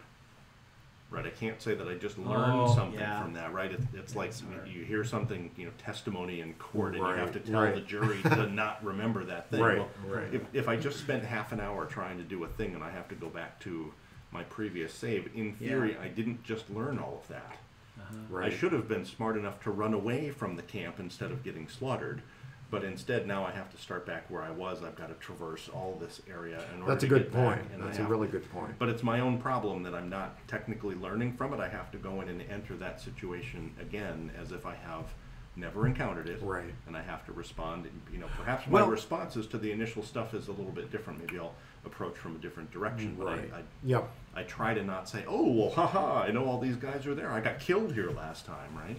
Right. Yeah, it's true. That's kind of the quandary I have with Idastog, right? So what I do is I assume everything that took place from my save point to the point I died was the vision he had of what was coming. Right. Right? Which And is then brilliant. I play that into that's- the lore That's a part of it, great right? way to address that. Yeah. What's also interesting about that though too is because the game sometimes will kind of resolve that for you in a sense, in that these encounters can be random, and you might not come across the thing that just killed you. Yeah. Oh, yeah. Which is both good and bad. Which I because you know hope that you might in run. your Ida Stock Vision thing is occurred. It's like I saw this happening and now it's not. You know, kind What is going on? Running into Yeah. people So- on, I love that. on That's the a way good to point. somewhere, right? Yeah. That is a good point. Yeah, you run into that, I think, more when you're like out in the out in countryside, the wilderness. right? Yes, If, for sure. if you have a death like inside of a dungeon or a cave or something, it's like likely going to be The same. you'll get the same shit over exactly, and over. exactly. But I like that. That's a really great point because all of that stuff is, I don't know, they call it radiant quests. Right. It's not. Radiant means random, okay? That's what's happening there, right? And so sometimes I'll see, the first time through, I saw, the guys who were hassling the Red Guard woman, Right, and then the right. next time around I see the three guys partying, drinking, I like the hunting, partying guys. that they are actually hilarious because have you ever offered them a bottle of mead? I don't recall. There is if something. I had. I just discovered this recently. There is an option in the dialogue where when they offer you mead, you Right. could offer them mead in return and say, more bottles for the party kind of thing. And they Right. kind of freak out and they're all happy about it. It's really cool. I've never awesome. seen that before. That's awesome. I But- suppose you got to have meat on you to offer it. So. And I think it has to be haunting brew mead. I'm pretty sure. Oh, okay. What is Yeah. the most Very valuable specific. mead? That's Blackbriar. Blackbriar. That's the most expensive mead. Yeah. It's not the best. Blackbriar Reserve. There's a Blackbriar Reserve that's true, too, which that's is true, more that's true. expensive. Yeah, it's kind of like Joe's fancy beer he brought tonight. It's so expensive. It's I still think we need to have a mod Seasonal. that's got Lost Barrow Seasonal. in the game. Oh, I think Lost Barrow and Again. Draugr Lager needs to be in the game. if I had the time. if Only I had the time, sold at the House of Troubles. I know Ooh. it should be exclusive. Right. Yeah. Yeah, And they got to go way down into the barrel to find it. yeah, way down. Gotta go Okay. Find it. Well, ladies and gentlemen, that's We've our had discussion a of lot of adversity. commentary from folks. Wonderful comments tonight. Yeah, we've got quite a few people in the stream tonight too, Yeah, that's which great. it's a great showing tonight. Even though it was a rugged start. That's because everyone was texting each other, going, "They've lost their minds. Come and watch." Come and watch. Yeah, it's so sad. It's so sad to It's unfortunate to watch Yeah. them devolve like this. Riften Sewer Swill. I like that. Oh, that's perfect. Haunting Brew is still the best. There are very few live stream podcasts, ladies and gentlemen, where you get to watch three guys devolve into dementia before your very eyes. This is one of the few where you can do so. So thank you very much for Thanks for tuning coming in. back every 2 weeks Yeah, to watch so a much. little bit further down. Right. the To hole. degrade Yes, your right. life a Yeah. little bit. So what we're going to do now, ladies and gentlemen, is we're going to take a little break, and then we're going to come back, and we're going to start doing homework, and we're going to have some great discussions. We thank you all for coming tonight, so stick with us, all right? We'll be back. The recording.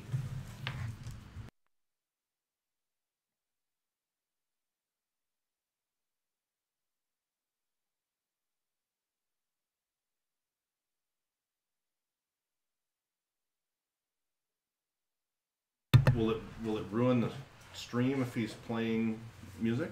Nope.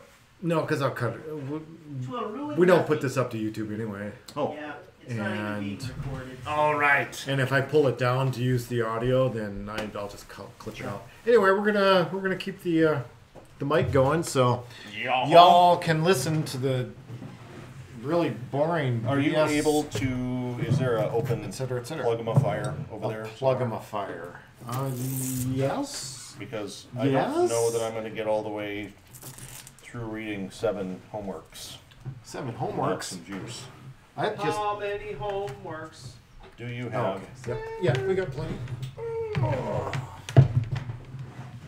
I'm just really glad that my knee bends and doesn't knee? straighten completely instead of the other way around.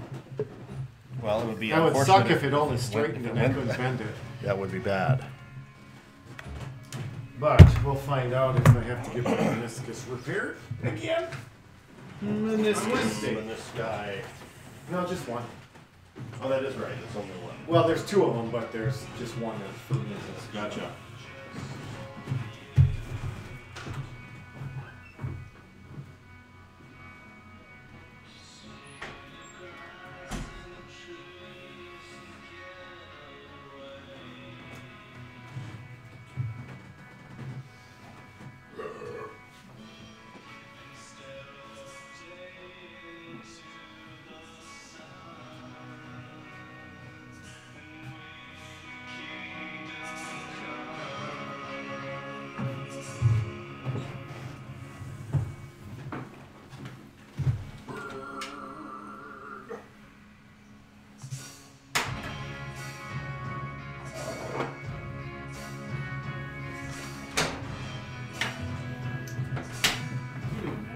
I'm doing well, Stu. Good to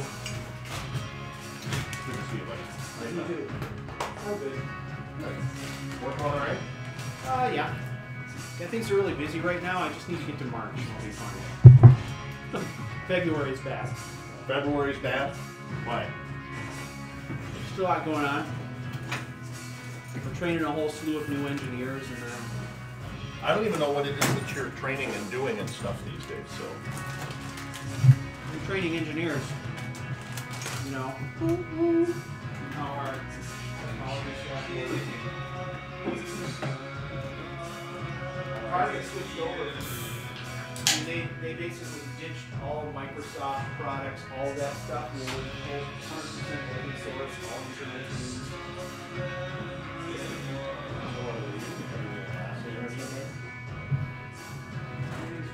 Java. Really? Developing in Java. Why? What are you, Oracle? Java. Oracle. Why did you join using Java? What was the source of what they want to do is let everybody in the world say you want the latest version of Java? No, I'm joking. not that kind of Java. I'm joking. Well, that's a good point, though. Java and JavaScript. No, and the but the work in developing for Java is methodologically quite different. The shop that I was at for BI, they were a Java. It was all Java. They had all, Where was that? They had all the Oracle background. Where? Yeah. BI Worldwide. Got it. Doing technical writing and analysis for over 2,000 years.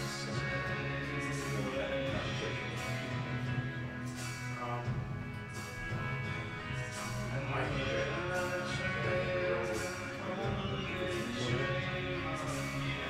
delivery center. All right. Everybody actually delivering their projects. Well, yeah, that's the problem.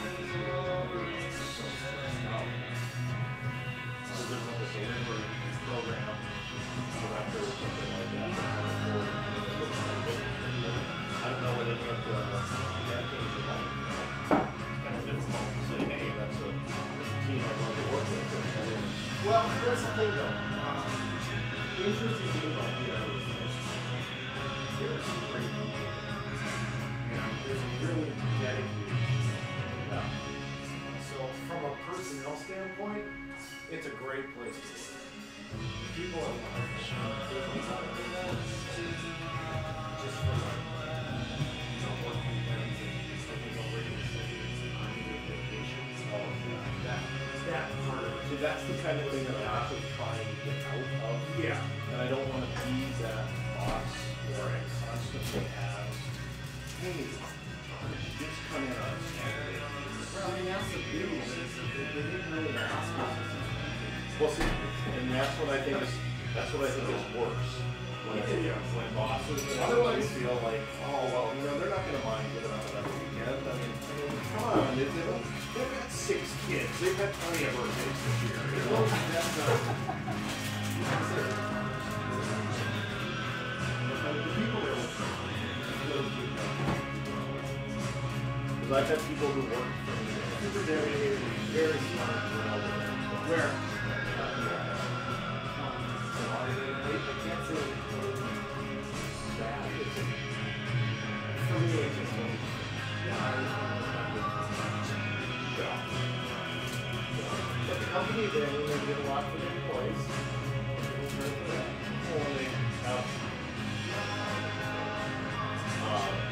They've got themselves in a very good culture. They've been around for a year or so.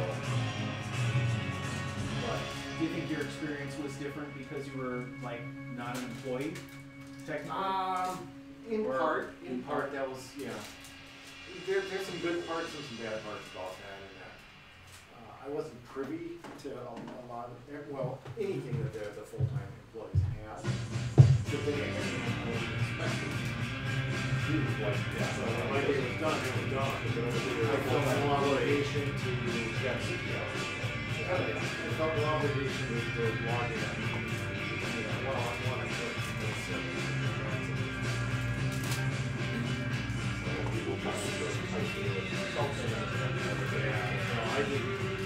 It wasn't a good fit for me, and I wish it was good to get out there and experience, but it wasn't something I suppose it was it for a long time.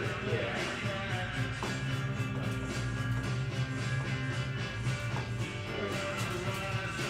But there was those jobs where people stayed 15 or 20 years. See, and that's, I'm used to staying there. I know. Sort of a 5-year thing. Well, it was just people in general. And it's hard because as much as I work in IT, I see different people. I don't really consider myself to be a hardcore IT person. Not at all. Right? No, I used to be in sales. When I started in web development, it was totally different. Oh, wow, you're a programmer. Programming. Are you kidding? You know, the database work is done by a smart person. I'm HTML. And then you get into SharePoint, and SharePoint wasn't so much hard.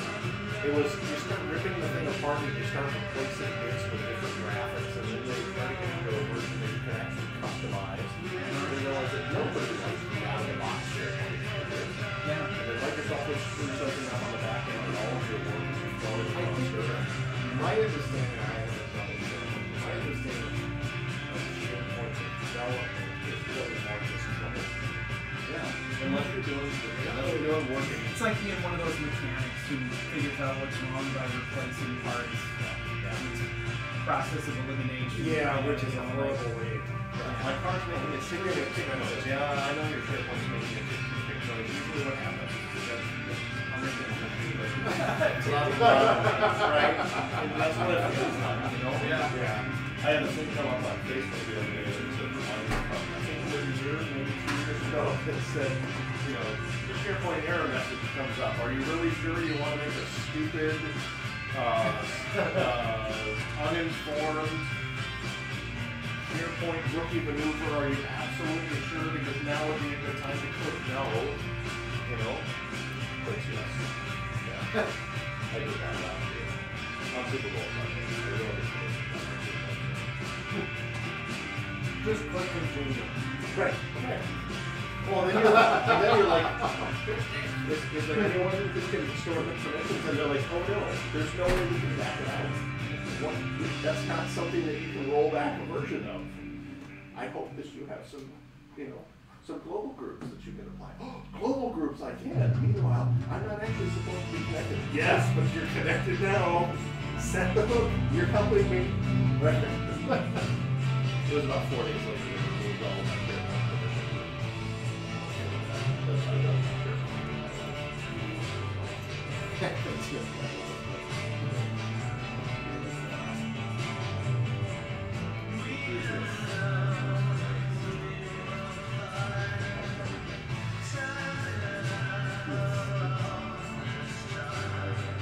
Nope.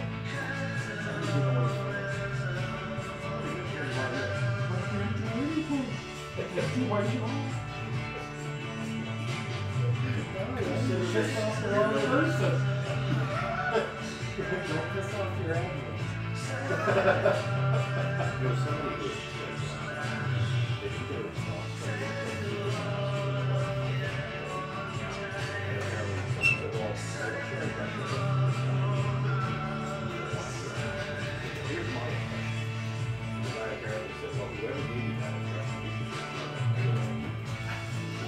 Because that's not my call. It's not a good thing. If you've asked me one question, and you give me a question that you said on a Friday afternoon, why do you think that I'm going to, you know, well, you have no idea what I've been doing for the last 3-4 months. I've been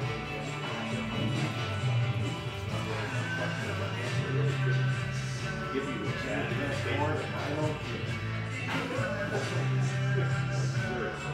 I got things to worry about at night.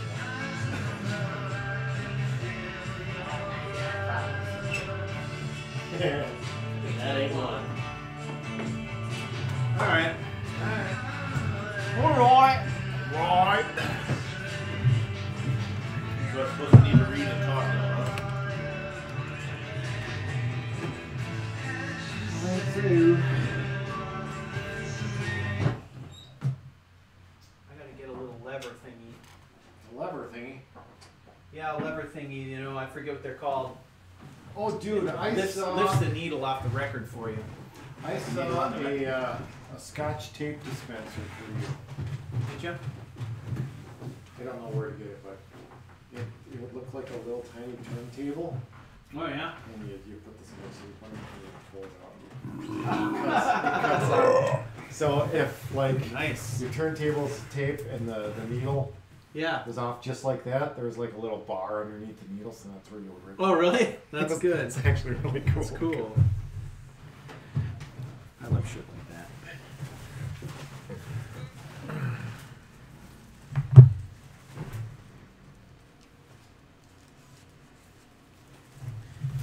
All right, we're back.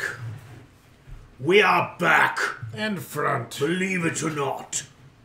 Believe it or not, I'm walking on land. Wow, are you kidding? The greatest American hero? Wow. Flying away on a wing and a prayer. Who could it be? Believe it or not. It's just me. And you've got the whole theme song memorized. That's impressive. Yeah. It's even worse than that. I used to have a cassette tape when I was a kid of all the TV themes written by Mark Post. Did you have a greatest That American was- hero Wow. onesie? I did not. No, I wasn't that into it. But What other themes did Mark Post write? he did the theme from Hill Street Blues. Brilliant Did he? piece of music. Yeah, I always loved that. Yep, it was a nice little piano piece. I can't remember what else was on that tape, but I have to say that because I don't really watch a lot of network TV or anything now, I don't really think about what the theme music is like anymore. So I don't really sort of get a sense that there's kind of that identity that's tied to a theme song in the same way that there really aren't. yeah. Um, Your daughter says hi, by the way. Nice. There really aren't any product jingles the same Hi, way Dad!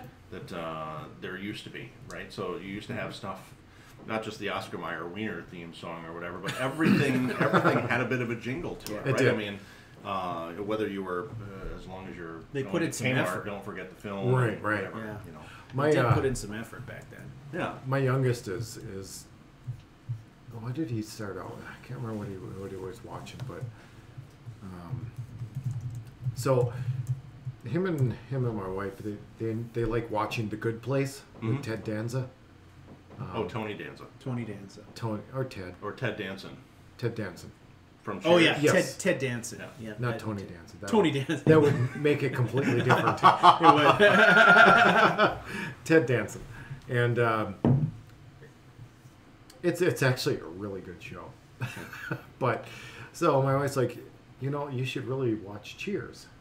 So he's been watching Cheers, and then he's like, kind of pseudo complains, like, yeah, now I'm gonna have to watch Frasier, and so he's catching up on all these old, That's funny. mid '80s, '90s shows, and That's funny. yeah, That he would gravitate towards oh god, those at all. he's digging it. Yeah, he's loving that's those great. shows, and I can't remember what he was watching before that, but it was another older show. But so yeah, right now he is into Cheers. All right. I'm talking about jingles. I mean, there's definitely Oh, for sure. a theme song that is recognizable. Yep. And it's when that comes on, I don't even have to think about that it's Cheers. It's just, It you know is. what that is. Same thing with Hill Street Blues, same Yep. thing with Greatest American Hero, same thing with the A-Team or Oh, Magnum yeah. PI or, you know, whatever else it might be. And a lot of it's the 70s and 80s. But Yep, even if yep. you think about what was on for MASH or for Oh, anything God, else, MASH I mean, I is think that a lot of brilliant, people yeah. would recognize because, I mean, it not only was it played every night, Right. 7 o'clock or MASH whatever is it was, actually right? really a depressing tune. It is. Well, when and you hear the lyrics. show is actually an incredibly depressing, albeit funny circumstances show. Yeah, it's actually really a brilliant show. Yeah. So It's one of my favorites. I love watching that along with oh God, Hogan's Heroes.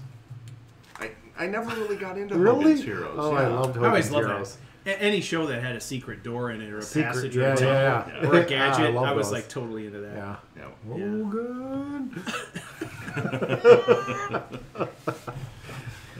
Oh well, should we get into homework? We should. I think it Should is get into time to homework. get into homework.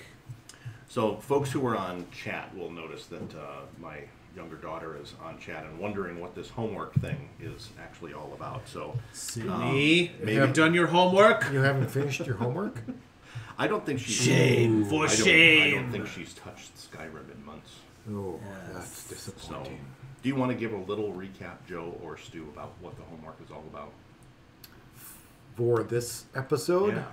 No. Okay. I can't remember the topic. That's okay. Adversity? Yeah. Was it adversity? What? No. That's today's topic. That's today's topic. But Today's topic is adversity. really the idea behind the homework was to take some idea from your playthrough and build your character and talk a little bit about, based on last episode's podcast. Which You know, was, and that's what was where the I'm, topic from the last one, I I guess, is the don't question. know. Well, you know, and the homework doesn't necessarily need to be about the topic. Yeah, right.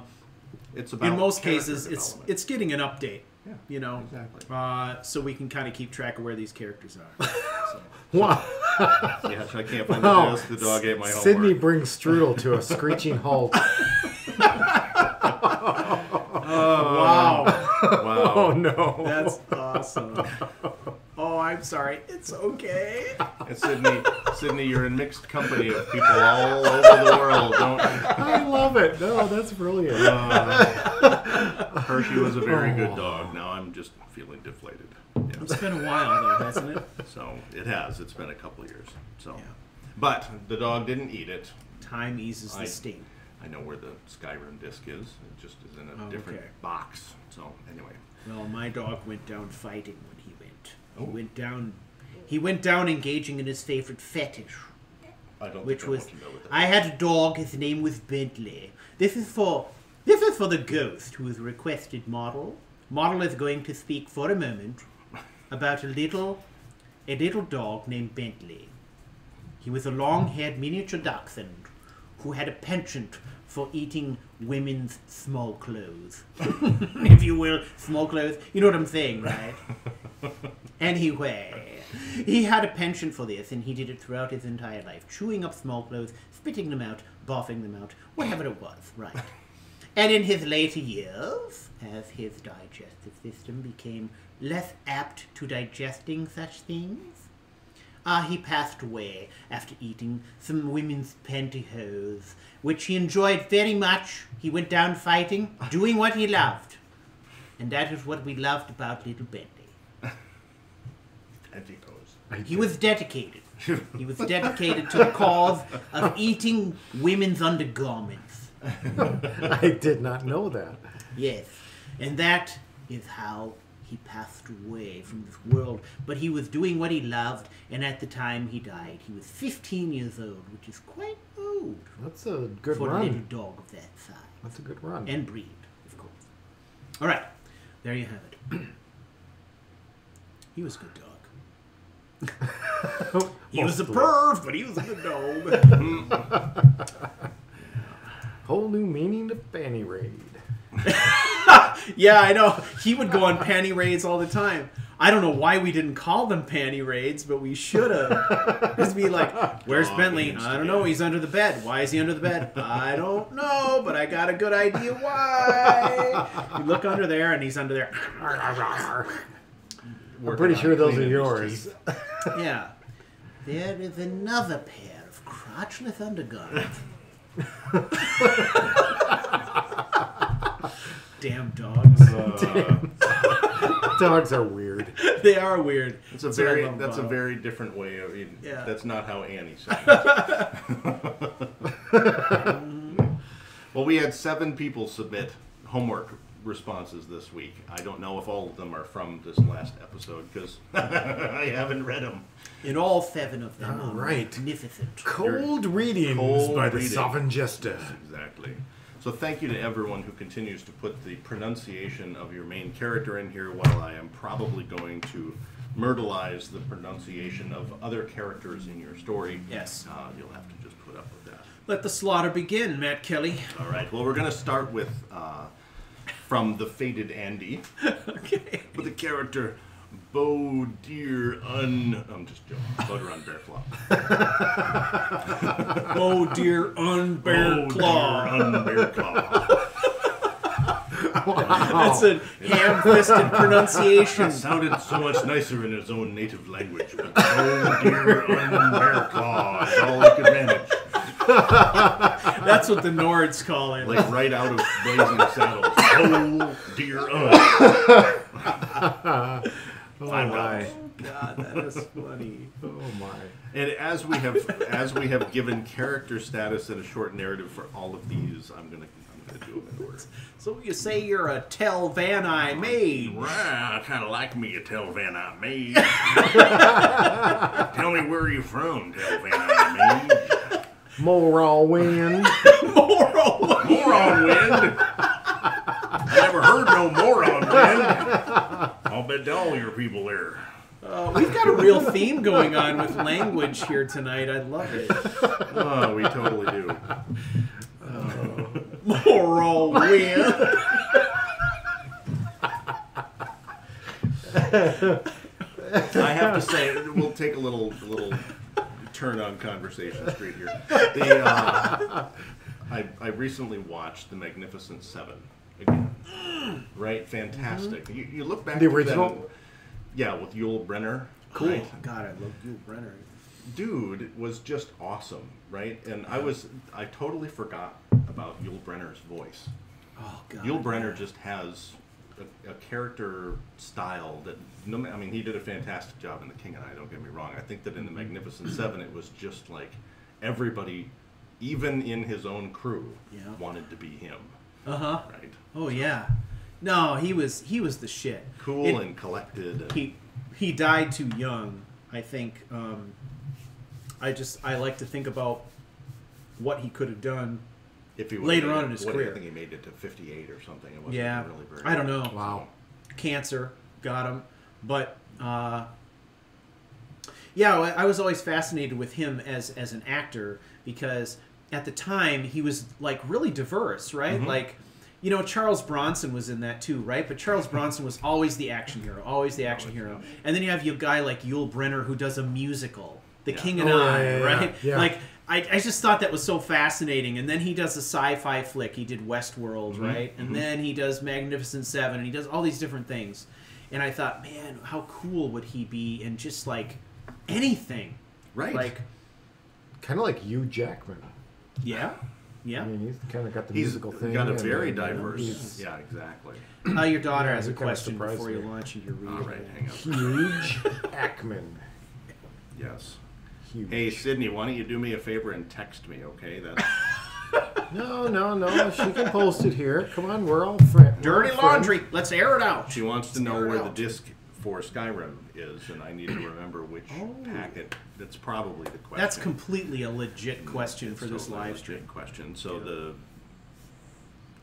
downstairs where we have the Xbox, we have a number of sleeves that hold DVDs that we'll take on a road trip or whatever, and we had one that was just for the Xbox games. And so if that's what you're asking about, kiddo, it's probably down in one of those sleeves in front of the Love Xbox, this. unless For some reason, it has actually made it back into the Skyrim game, Xbox game box. So There you go. There you go, Sydney. Good luck. see that her Good phone is luck. at 1%. We were at the Mall of America today doing family things, shopping and riding on rides and eating Cinnabons and things like that. So, Cinnabon Bon. yep. Cinnabon Bon. That's what that song was, right? Super Yeah. Bon Bon was Yeah, really about Cinnabon Cinnabon Bon. Oh, yeah. Yeah. Yeah. Gotcha. Yeah, I'm pretty sure. That's why they say, Alright. too fat. You must cut clean. You gotta take the elevator to the mezzanine. Stop with the Yeah. Cinnabon, go to Yeah. level 2, Yeah, buy right. some Orange Julius, it's better for you. Exactly. Well done. Yeah.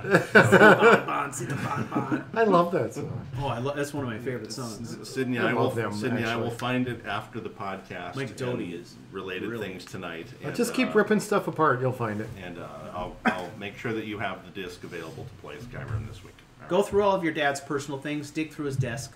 I'm sure it's in there somewhere. I know that it's there. It's We- not gone. We will give find you it. permission. Yep. You got our permission. She Okay. just has to make sure that she's using the Xbox 360 disc and not the Xbox One disc. It's there. I know that it's there. We're not going to have a family existential crisis about where the Is it a 360? they've got the 360 and then I've got an Xbox One. So they've done all their Skyrim play on All I can the say, Matt, 360. is be thankful that Jessica is not on our stream because this would be focal point. Totally. Totally focal point. Chump. And we need to resolve this now. Right now, exactly. All right. Well, if it fell between the wall and the player, then I'll have to look for it. So Hey Sydney, I've got 2 copies of it for 360. I'll One that send works one- and one that doesn't. Yeah, I'll send the good one. the shattered one? I'll send the good one home with your father. One okay? that's delaminated and one that isn't. One that was devastated by overplay. all right. Well, before we have any more. Well, if it fell between the wall and the player, then just move the wall. Yeah. It is a brick wall, literally. She's Yeah. really strong. All right. Yeah, Ghost says someone needs intervention. All right. Well, thanks everybody. That'd be me. Yes. All right. All right. So back to the faded Andy and Bo Matt Deer is so Bear desperately trying to get back to the Well, it's- homework. Okay, let me do this. Let me stop the recording, and we'll Stop it. start the recording with Faded Andy's submission. Okay, so we get a nice, clean, Nice, clean. what's What's it a here. who's it for me to deal with? God, this is another nightmare. Okay, I just paused it. Ready, set, I started it. So this one's from the Faded Andy, Boater on Bear Claw, picking up where we left off from episode 4. Start with a short narrative. Stand and listen, my child. I have been seeking you for weeks now. Ulfberth Warbear hired a contract on you, but I knew you would come out on top after hearing of how you bested a Dark Brotherhood assassin, my sweet keeper, but could not help but want to find you.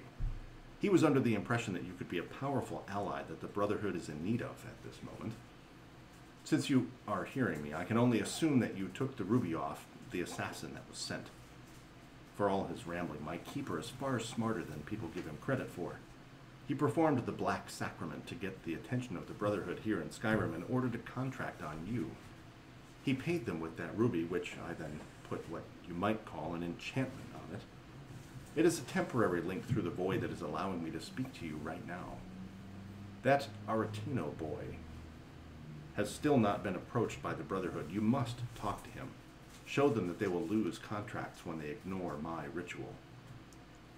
That will get them to notice you. Be careful when meeting with them, however. They will send their best after you when they find out that the one that stole their contract is also the one that has been killing their grunts. You are smart, however. They will want to take you alive. They are jealous of your gift, your hunting prowess, if you will. Do not try to resist them. All that time you spent in that cave, wasted, living as a hermit, and yet you don't have to rely on your bestial side to survive. Your will is strong and your fighting arm stronger. You are learning to be a bear claw now. For all the Brotherhood's specialists, They do not have someone who can track a target for weeks at a time without entering a city like you can. You may think yourself above us, but deep down you were born to kill. You were raised to be a killing machine. All we ask is that you refocus your definition of prey. If you still feel like you lack control over your bestial form, know that one member of the Brotherhood may be able to help you with that. He himself is a lycanthrope and may well be the teacher you've been searching for all this time. You have proven yourself worthy even by the wretched Akatosh himself, it seems. This is something that even I could not foresee. For you, to best a dragon is one thing, but to be able to permanently destroy one is a whole other task. I am proud of my keeper's ability to discern such talent, but I am proud that one that I can make such a connection with has the ability to fell even the mightiest of creatures. One last thing I wish of you, my child. Kill Ulfberth Warbear, for dead men tell no tales. I can't do it like the parrot in Dead man tell no tales. right? Yeah. All right, character status. At the end of the last episode, I ended with a transformation into a werebear under the full moon just outside Solitude and made it across Skyrim to the area between Riften and Windhelm. I decided to start this episode in Snapleg Cave with a time jump of about 3 months implemented to simulate Bodurun's transformation back into a hunter living off what she could forage out in the wilds. I chose to have this arc due to Bodurun not being able to trust herself to be near populated settlements. For a few levels I decided to go around, mostly doing some hunting in the volcanic area on the eastern side of the map as well as clearing out a few caves in the area. After doing this for a while I got attacked right by Snapleg Cave by a Dark Brotherhood assassin who was carrying a ruby, and the idea of an enchanted ruby allowing temporary communication with the Night Mother came up. Considering that the Night Mother never told Bodurun who she was or who her keeper was, I think it works in the continuity of the Dragonborn questline, as well as not breaking any lore that I'm aware of, as I figured that this spectral being would have some sort of otherworldly powers besides just being able to talk to one particular person. That was a really, really long sentence. I was unable to find any source that contradicted this idea, so I ran with it. Hold on. This is a cold read. You know how hard long sentences are? When do I take a breath? Running out of oxygen. I'm talking about Windhelm. If you would indulge me, start at the end of that sentence again. Which part? The front end or the back end? No. Start at the sentence that begins at the end of the really long sentence. So I can kind of splice the really long sentence together with the end. I was unable to find any source that contradicted this idea, so I ran with it. That's what came right after. Okay, thank you. Okay? Doesn't break any lore, spectral being having otherworldly powers, be able to talk to one particular person, right? Upon heading into Windhelm to talk to Aventus Aretino, I decided that it would be a good idea to make some more inconspicuous armor than the mammoth hide armor, courtesy of Hunterborn Scrimshaw Expanded, that Bodurun was wearing beforehand. To do this, I headed up to Fort Greenwall to create the gear alone. After having to spend a few hours gathering the materials I needed, I went to Windhelm and did Innocence Lost, and started with Friends Like These, starting the Dragonborn questline. All these events have established a new skill set that Bodurun is quite adept at, as well as the idea that she can be fairly easily manipulated into going down quite a dark path, allowing me to take a new approach to this character, as well as being able to combine multiple abilities and skill sets to reinvent what was appealing to me about Bodurun in the first place. Bada bing. But no, Bodurun, not Bada Bing. Bear claw. Bada Bing, Bear Claw. Bada bing. No, it's Bear Bodurun. Bodurun. Bada bing. Rawhide. Okay. I love the idea of having a character transform, right? Sort of human and wolf.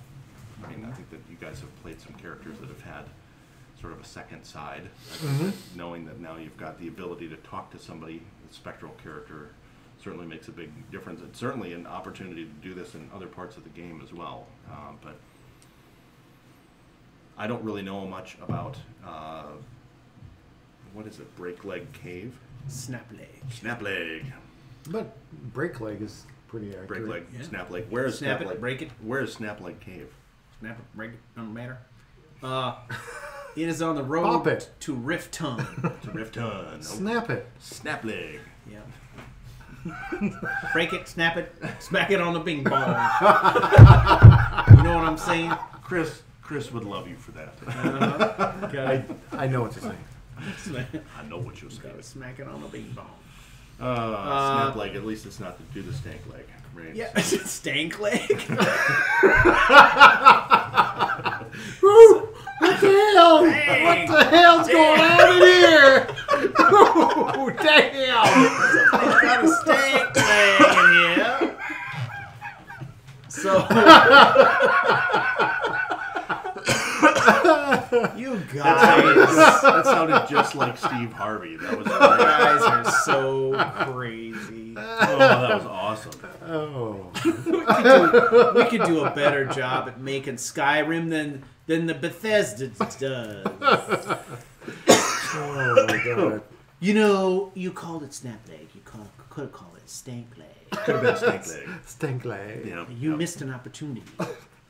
Opportunity missed. Well, I would love to give Faded Andy some great feedback here. But I feel like Are you a little off? I'm compromised. compromise. There's so much red on my ledger. Yeah. Yes. Nice. I got the Lagunitas flu. Do we just want to read through the homeworks tonight and do a quick riff response and maybe have another podcast? Oh God, No, that's so that's- pathetic. It is kind of. Because you've gone from the Lagunitas to the Firebreak, yeah, right? I know. I'm Yeah. not stopping. Am I? I'm still stopping. Are you? You're still are stopping? You heavy double IPA at the moment? I'm hop slamming. Hop slamming. It Yeah. is the season. It's my favorite IPA. So. Tis the season to slam. It is. Hop slam. And hop slam at that. Next thing you know, we'll be having crab juice. Gosh. Bell's hop slam. Well, okay. First of all, I love the whole werewolf thing always presents this opportunity for dual identity, right? Oh, for sure. Right? Yeah. And obviously that's definitely an easy way to go. One of the things I like about the werewolf thing is it really gives you an opportunity with a character to take a hard right turn very quickly, and you don't have to have any other reason than their physiology is just really fucking changing. You know, like They're messed up, big man. time. That lycanthropy will do that to you, That's what I hear. right? No cream for lycanthropy. There is no But- cream for lycanthropy now. No, there is no ointment. There's no ointment. No silver ointment. A silver facial mask or whatever. It hurts. It burns. So But the cucumber's nice.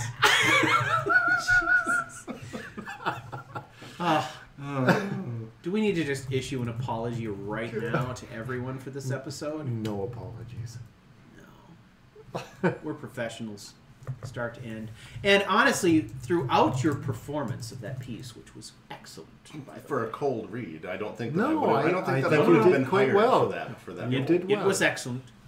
I was really focused on Sydney, and I was living vicariously through what she was talking about.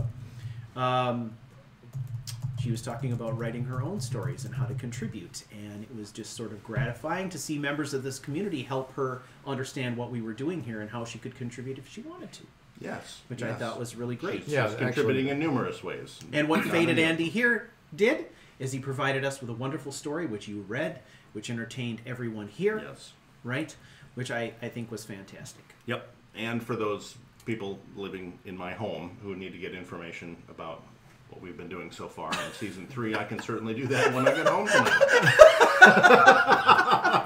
interested in knowing about it, it's actually who can wonderful. link out to the homepage on I think it's- charactercrusade.com. I think it's great though that I'm logged in as me and it won't let me post a URL. I love when I'm logged in as me and it doesn't recognize that I'm a moderator. That's okay. Charactercrusade.com. You can go to unbound.charactercrusade.com and get all the detail. And yes, what we try to do, and what I try to do, is typically read most of these before we come into the podcast, so that I'm not cold reading everything for the first time, so that I don't But give you know, ourselves bones you around know, bear claw. you know though, life and work and everything else has a tendency to kind of creep up and get in the way. So It does. sometimes we have cold reads, and that's fine. That's part of the charm. It is charm. The charm, exactly. Yes. Matthew, I the have podcast. set you up, so you should be good to go now. Excellent. No, Thank so. you. I Oh, think and look it- at that, EJ. the- Thank you so much. There is a reason why we let Matt read these submissions, and one or even is be here for that matter. no, is that he is able to absorb and convey these stories given in a much more professional manner than Stu and I. For sure. And his voice is much more melodic And very seldom do I create and Winter fun to Helm listen to. or Rivenhold. like or, butter. but His voice is like butter. I had somebody look at one of the files that I had posted on YouTube. I don't know, tornado warning or something like that, and asked if they could use it in a song. some sort of catastrophe. Right. So and so actually he was on the 24-hour live stream. Right. You might remember him. Yeah. Somebody else said, "Hey, I'd like to use this in a thing that I'm doing for school," and I'm like, "Okay, whatever." But what's the attraction to my voice doing attention? It's fantastic. Terrible It's weather has been predicted Yeah. for your area. Huddle in whatever lowest floor you can. If there's a Buy- bathtub near you, get in it. Cover with a lead blanket. You know? I don't know what makes it so funny. So, but anyway. all right. So All right. Moving on. Okay, so mellifluous. Wow, now we're Say starting what? to just get really big words. He spells spawn. SPAWN or SPAUN, which isn't a word, but it's still funny. So the See if you story, would've so the done it. story will typically be about the character as it is evolving, and so if you want to write, Sydney, if you want to write your story about your character so far, that would be a great place to start. There's honestly, unlike a school or any kind of graded, although we do grade these, we secretly judge. Yeah, we judge everything. We do accept pretty much anything. Pretty much anything. Yeah. that you wish to share. So Yeah, and just like a teacher would accept a gift, we will also accept gifts if you care to send them. That, of course, will influence how we grade your I assignments. mean, chocolate is nice, money is better. Yep. We do. And on that note, if you'd like to support, go to patreon.charactercrusade.com. Yeah, please, no hand glazed mugs. No. We've got Although plenty of soap on a those. rope is awfully nice. Are you saying we need to shower more often, or what's You the know- deal? I've always questioned the utility of soap on a rope. Anyway, All right, should we get to Cassia Alice? We have successfully in 40 minutes. all right, let me stop the recording again. Here we go. Oh, it's a very special character. Ladies and crusade. gentlemen, now for some drunk story time. Now, Our reader here is not is in fact sober. drunk, but he is accompanied by two inebriates. Inebriates. Inebriates. Actually, I think that's a perfect use of that word. Yes, it's a combination of inebriated and inbred. I was thinking idiot. An idiot, yes. There's so much utility in that phrase. Mellifluousness. Ooh. Utility, yes. Mellifluousness. Mellifluous. Yeah. Please Oh, define. yeah. Mellifluousness. Bom, bom.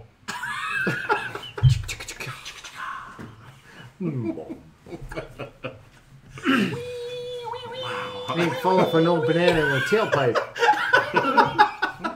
Oh, Thanks, that was awful thanks, reference. Eddie. That Sorry, was great. everyone. Yeah. That's fantastic. That was such a great song. That's ASMR right there. It's Oh, I the could just opposite of ASMR. Do that over and over. If you were to finally have somebody really relaxed after like an hour of ASMR and then went, they'd be sitting up. Yeah. and- See, that's funny though, right? What would We have be these worse? weird associations, right? So if you say chicka chicka, that means one thing, but if you say Oh, that means very, a different very thing, different. right? Yes. That means axe murderer on the way. Or if you take it one step further and go, right? That's an even totally different one because you and your fava beans are going That's to go me. on the next dinner episode of It makes me hungry for legumes. legumes, a little candy. Boom, boom. We're so sorry. Okay, there- Matt's gonna read now. There is no. Jesus Christ, how many times do we gotta stop and start this recording? It's going to have 74 separate files for you to work with. Right. How big is your SD card? I hope it's big enough. I don't know. We'll see. Well, isn't that always the case? I know. That's what Phil's always thinking. Hope it's big enough. I don't know. We'll see. I guess we'll see in the morning. So hard to get an honest appraisal. Are drives measured in girth or length? I think girth. Depth. I'm just curious. Okay, all right. All right. Let's see if there's any legumes in this story.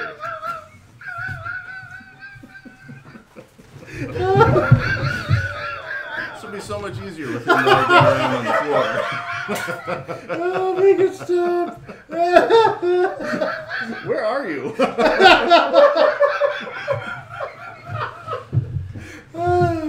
There was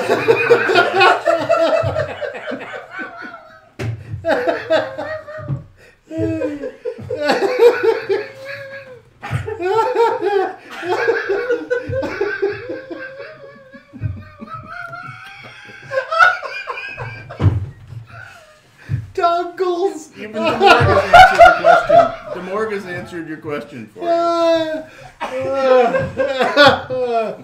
Go ahead. Uh-oh. Strudel thinks we've killed you. That's my Hang on. fault. Sorry. It's the first time we've had to pick Stu up for a long time.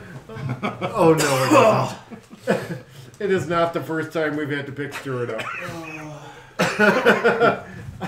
The struggle is on.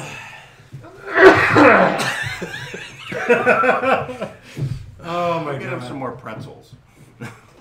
I ate them all. You ate all the pretzels? Yeah, sorry. I Do you ate all. need some more non-cheese?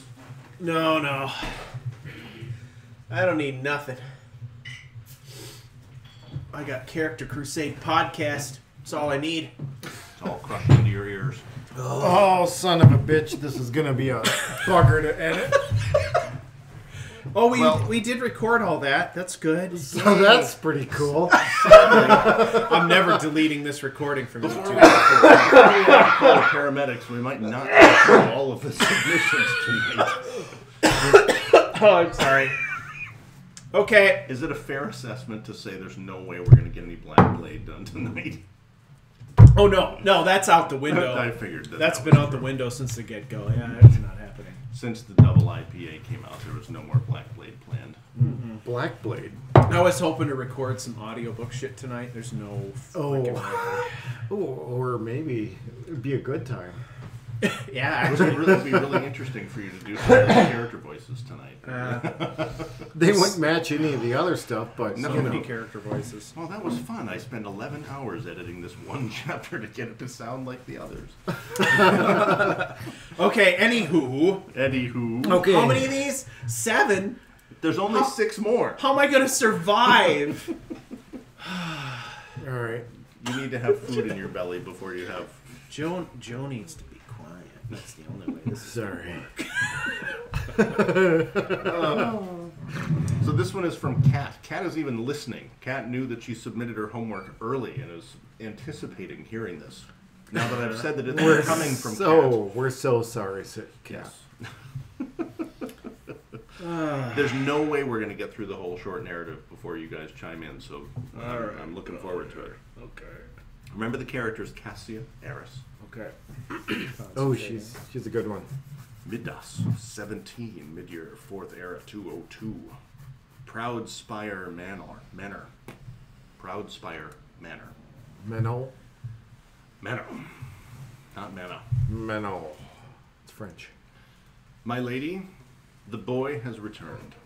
A fortnight ago, the courier delivered a letter from the Jarl of Falkreath regarding back taxes on the Lakeview property.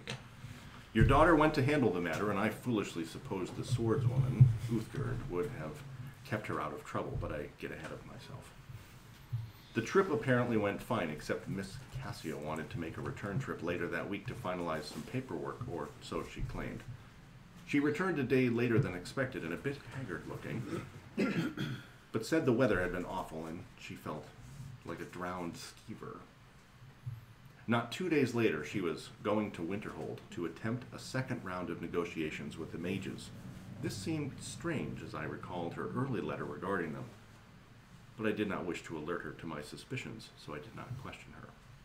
She returned a full 3 days later than expected, much worse for the wear, and has been taking sleeping tonic nightly ever since.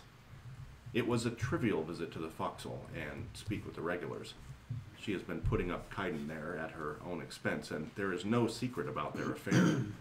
Infuriatingly, the rest of the household staff were aware of this and chose to keep me in the dark. Regardless, I spoke privately with the boy and wrung some truth from him. They ran into each other by chance in the Falkreath Tavern during her first visit, and have been together since. Recently, they have come into some trouble with a gang of ruffians from his past. I suggested that before they go raid this den of thieves, they grant me a few days to get someone reliable to go with them, and eventually they relented. Uthgerd must have felt some residual guilt, for she approached me later that night. She showed me a dark, wicked-looking dagger with eldritch runes engraved on the hilt, which they keep wrapped in black silk. She claims it is Mehrunes' razor, and the aura of the weapon is so unnerving that I'm inclined to believe her. Madam, I felt it best to contact Nazir and collect on your favor. Please forgive me if I have taken too broad a liberty, but time is of the essence.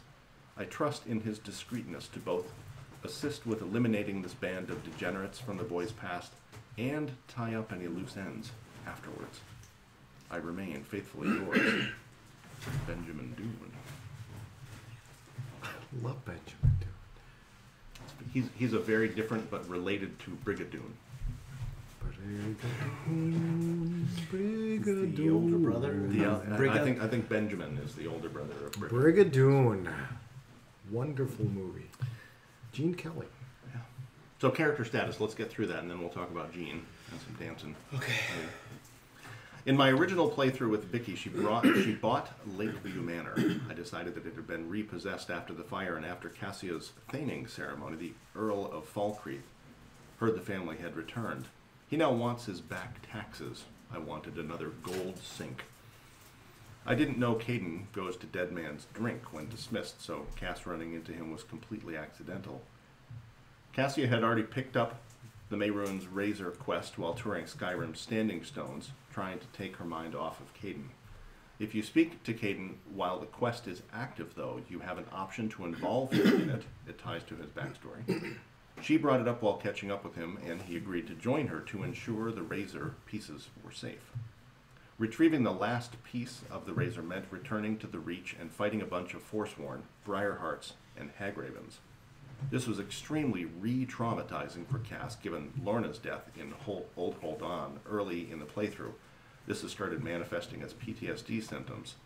In-game, she is sleeping for shorter durations, thus taking penalties from needs/survival mods, drinking more, and avoiding going to certain places or doing certain quests. At Dead Crone Rock, she cowered behind cover and let Caden and Uthgerd handle everything. Talk about adversity, right? The quest also railroads you into killing Silas, which was extremely distressing for Cassie. When Caden then revealed his own past involvement with the Blooded Dawn cultists, she became completely unsure of what to think of him. That, plus the fact that she is no combatant, has her seriously rethinking her involvement with him. I decided that Uthgerd, who came to act a bit as a surrogate big sister to Cassie during the Standing Stone tour, is rightly concerned that the pair of them have drawn the attention of a Daedric prince, and that the dagger is reforged. It made sense for her to approach Dune separately. She could not know the extent of Dune's loyalties to Cass's family. He will not let some edgy bad boy bring his young charge to ruin, and he's seen enough in his time to know you don't mess with Daedric princes. I decided someone from the Dark Brotherhood owed Cassia's mother a favor, and then read the UESP entries for all of them. Looking for one with the most supportive background. Nazir's fit the best. I wanted to have him actually present for the quest, but the Dark Brotherhood quest line bugged on me, so I'll have to simply roleplay it instead. Quick side note, the story has developed in a completely different direction than I anticipated because I was not familiar with Caden's background quest. I originally thought he and Cass would complete a few other various quests and he would eventually tell her to quit waffling and make a decision about their relationship. Instead, his background quest has cranked up the dial on the conflict much faster and much higher than I anticipated. That happens too. Relationships and jazz hands. Adversity. Dun dun dun. Do you even have any commentary? Mehrunes Razor. I love Mehrunes Razor. Tell me about Mehrunes Razor. It was the favored weapon of Enaroth. Not like a 3-blade or a 5-blade? No. Just a single. Okay. You Old know, school. Old school. Okay. Old school. I can't even look at him right now. What?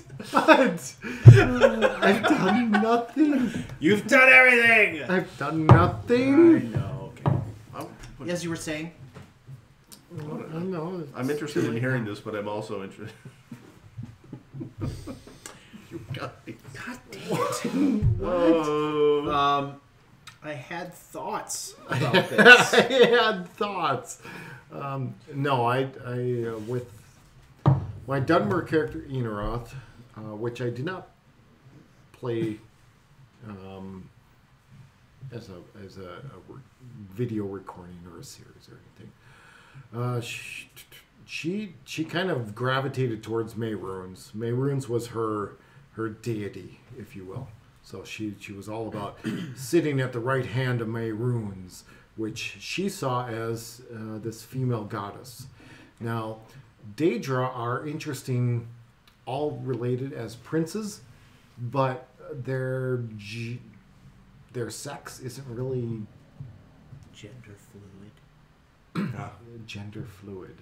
Yes, it's not set in stone. I mean, people I think see the Daedric princes as they need to see them, but the Daedra themselves, I think, are pretty neutral about it.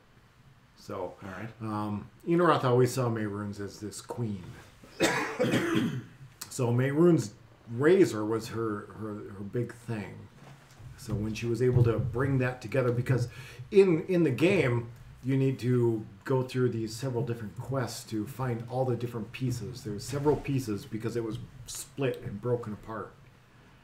So you need to reassemble it into its thing. Like It's the Stargate. not really, but sorta. Not really at all, but you're right. Not at all. But it's a dagger, so I mean, it really isn't as powerful as other weapons, but it was her weapon choice. Do you have to have a particular level of forging in order to reforge? No, you just have to complete the quest to get It's the all different magical. items. Ooh. Yep. It's all magic. Magic forge. Yes. I really do. I've Now got for a Hasbro. kind of a soft spot for May runes just because of that particular character. Yep. Stuart has no idea what he's doing. I have things. You have things. Yes. Basically, what happens is you get all 3 pieces, and then you take it up to the shrine of Mehrunes Dagon, and then through a magical ceremony, it all gets reassembled into a single triple-bladed razor with lubricating strip. Nice. Excellent. Yes. I'm not sure that's true, but we'll go with it. And then, yes, so you got to have all 3 of those pieces and some troll fat for the lubricating strip. Gotcha. Smooth Gotcha. shade. Smooth No, like that it's cool. It's a cool ceremony, right? Because you do that. Is it after you reforge the blade through that ceremony, then Daedra appear and you got to defeat him, right? Something like that. I think it is. I think some Daedra appear and you have to defeat. You have to defeat the Daedra. Yeah. Yes. Yes. Yes. Right. And you have to do it with your razor. with the razor. You don't have to. No, you just. Is it gotta- better to you do it just with the gotta- razor? No, No. it doesn't really matter. Really, what it does is it's like a graded dagger for an assassin. It gives you a % chance to instant kill. It's a Right. low % chance. It's like very low. But, Less than 5%, I think. right. But every once in a while, you get an instant kill with it. I never gravitated towards that blade much just because I felt like by the time I got to the point where I had that dagger, I always had gear that was better. Oh, okay. You know, but Yeah, it's definitely one of those items where it's more of a look what I did. Is other it than- worth getting and selling? No, You just hang on to it forever. I don't think. Can you sell it even? I suppose, well, I don't know if you can. I don't know. You just I've never you tried. Just leave it in Bree's home and just leave it on the table. Well, that's one of the things. If I remember you've when I got did one of that. those house mods that have a place for everything, you could leave it there. Yeah. But What you need is just build a nice shadow box. It's for a it. huge. There you go. It's a Pretty huge much. mansion that floats a mile above the surface of the earth. That's got a special spot for every single thing and an indoor pool. Wow, that's a Yeah. lot better than Bree's home. The only one That's I've what a ever had is Bree's dragonborn home. needs. That is A exactly floating- what the Dragonborn needs and deserves. A floating FYI. abode in the sky. Deserves. How are you Deserves, gonna not get- needs, but deserves. Do you get there by riding the dragon? At first, Was it Bree upstairs? The first time you go, it's on dragon. it's on Dragon. It's gotta be on Dragon, so you can prove that you're worthy of this floating home. And then after that, there's just special teleports. Yeah, gotcha. Yeah, because you go and you find this book. Yeah, you find a book. You don't have Stays to in your even read it. inventory. You just got to open the first cover. Yeah, and then you Sounds also like we're morphing from Skyrim to Mist. no well. Yeah, you need to find all the red pages, and after you find the red pages, Blue pages. then you can teleport. Blue No. pages. It doesn't really work like that. So don't quote us unless you really want to. But maybe not. From And this even then, episode. please don't. I would challenge you to quote us. Hey, we spent Oh, half God. an hour on parenthetical. I want everybody to get in the Nexus forums and start quoting us on all of this. Oh yeah. Gospel. Especially go to Dark Fox 127 Yes. and quote He Character is- Crusade as much as possible. He is going to want to know. He wants to know. He needs to know. He has nothing else he needs to know but more Character That poor Crusade guy. quotes. No, I think that's true. Yep.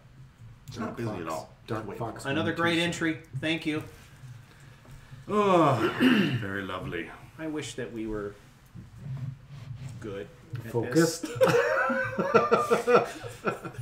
I usually feel like I'm the one who sends us down the rabbit hole. Not in this episode. Hey, It's all three of us joining in together. Bio break. We'll be back in a few minutes Well, you could still when read. Stu is back. I can read about Blodius Vigilis. About what? No. Blodius Vigilis Hold on. I can't see that from here. Hold on. You're moving. from Demorg. It really is. It really, you thought I was joking? No, I kind of was. Pronounced it the same way the last couple, and both of you had your eyes go like tea saucers. Like, did you really just say that? All right. Well, let's do it. Yes. Blodius Vigilis. Season 3, Season 3. short narrative. Here we go. Let's Are do you it. ready? Do it. I'm This ready. is I'm spectacular. so ready. I'm so ready to hear about Blodius Vigilis. I have to get pronunciation here. Sorbjorn. Sorbjorn. Sorbjorn. Or just Sobjorn. Sobjorn. I don't think there's an R in there. Sobjorn. Yeah. The R is Sobjorn. really light. Really. We'll do that then. Think of a European R. I'm getting it, Sobjorn. I'm getting it from your sweatshirt. It's just happening. Sobjorn. He's Sobjorn. Has nothing to do with tennis. Oh my God. He's Sobjorn. Never had someone Sobjorn? Sobjorn ever. Sobjorn. Sobjorn. Oh. All right. Sobjorn. Short narrative for Blodius Vigilis Maximus. Maximus. I can't even read. There's going to be so many interesting words on the Discord channel after this.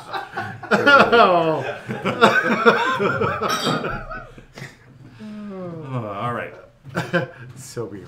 Sobjorn. So fun. God damn it. I'm back. All right, I'm gonna leave. You're going to go? Okay. I didn't even get to start reading this yet. We could have done it all at once, Joe.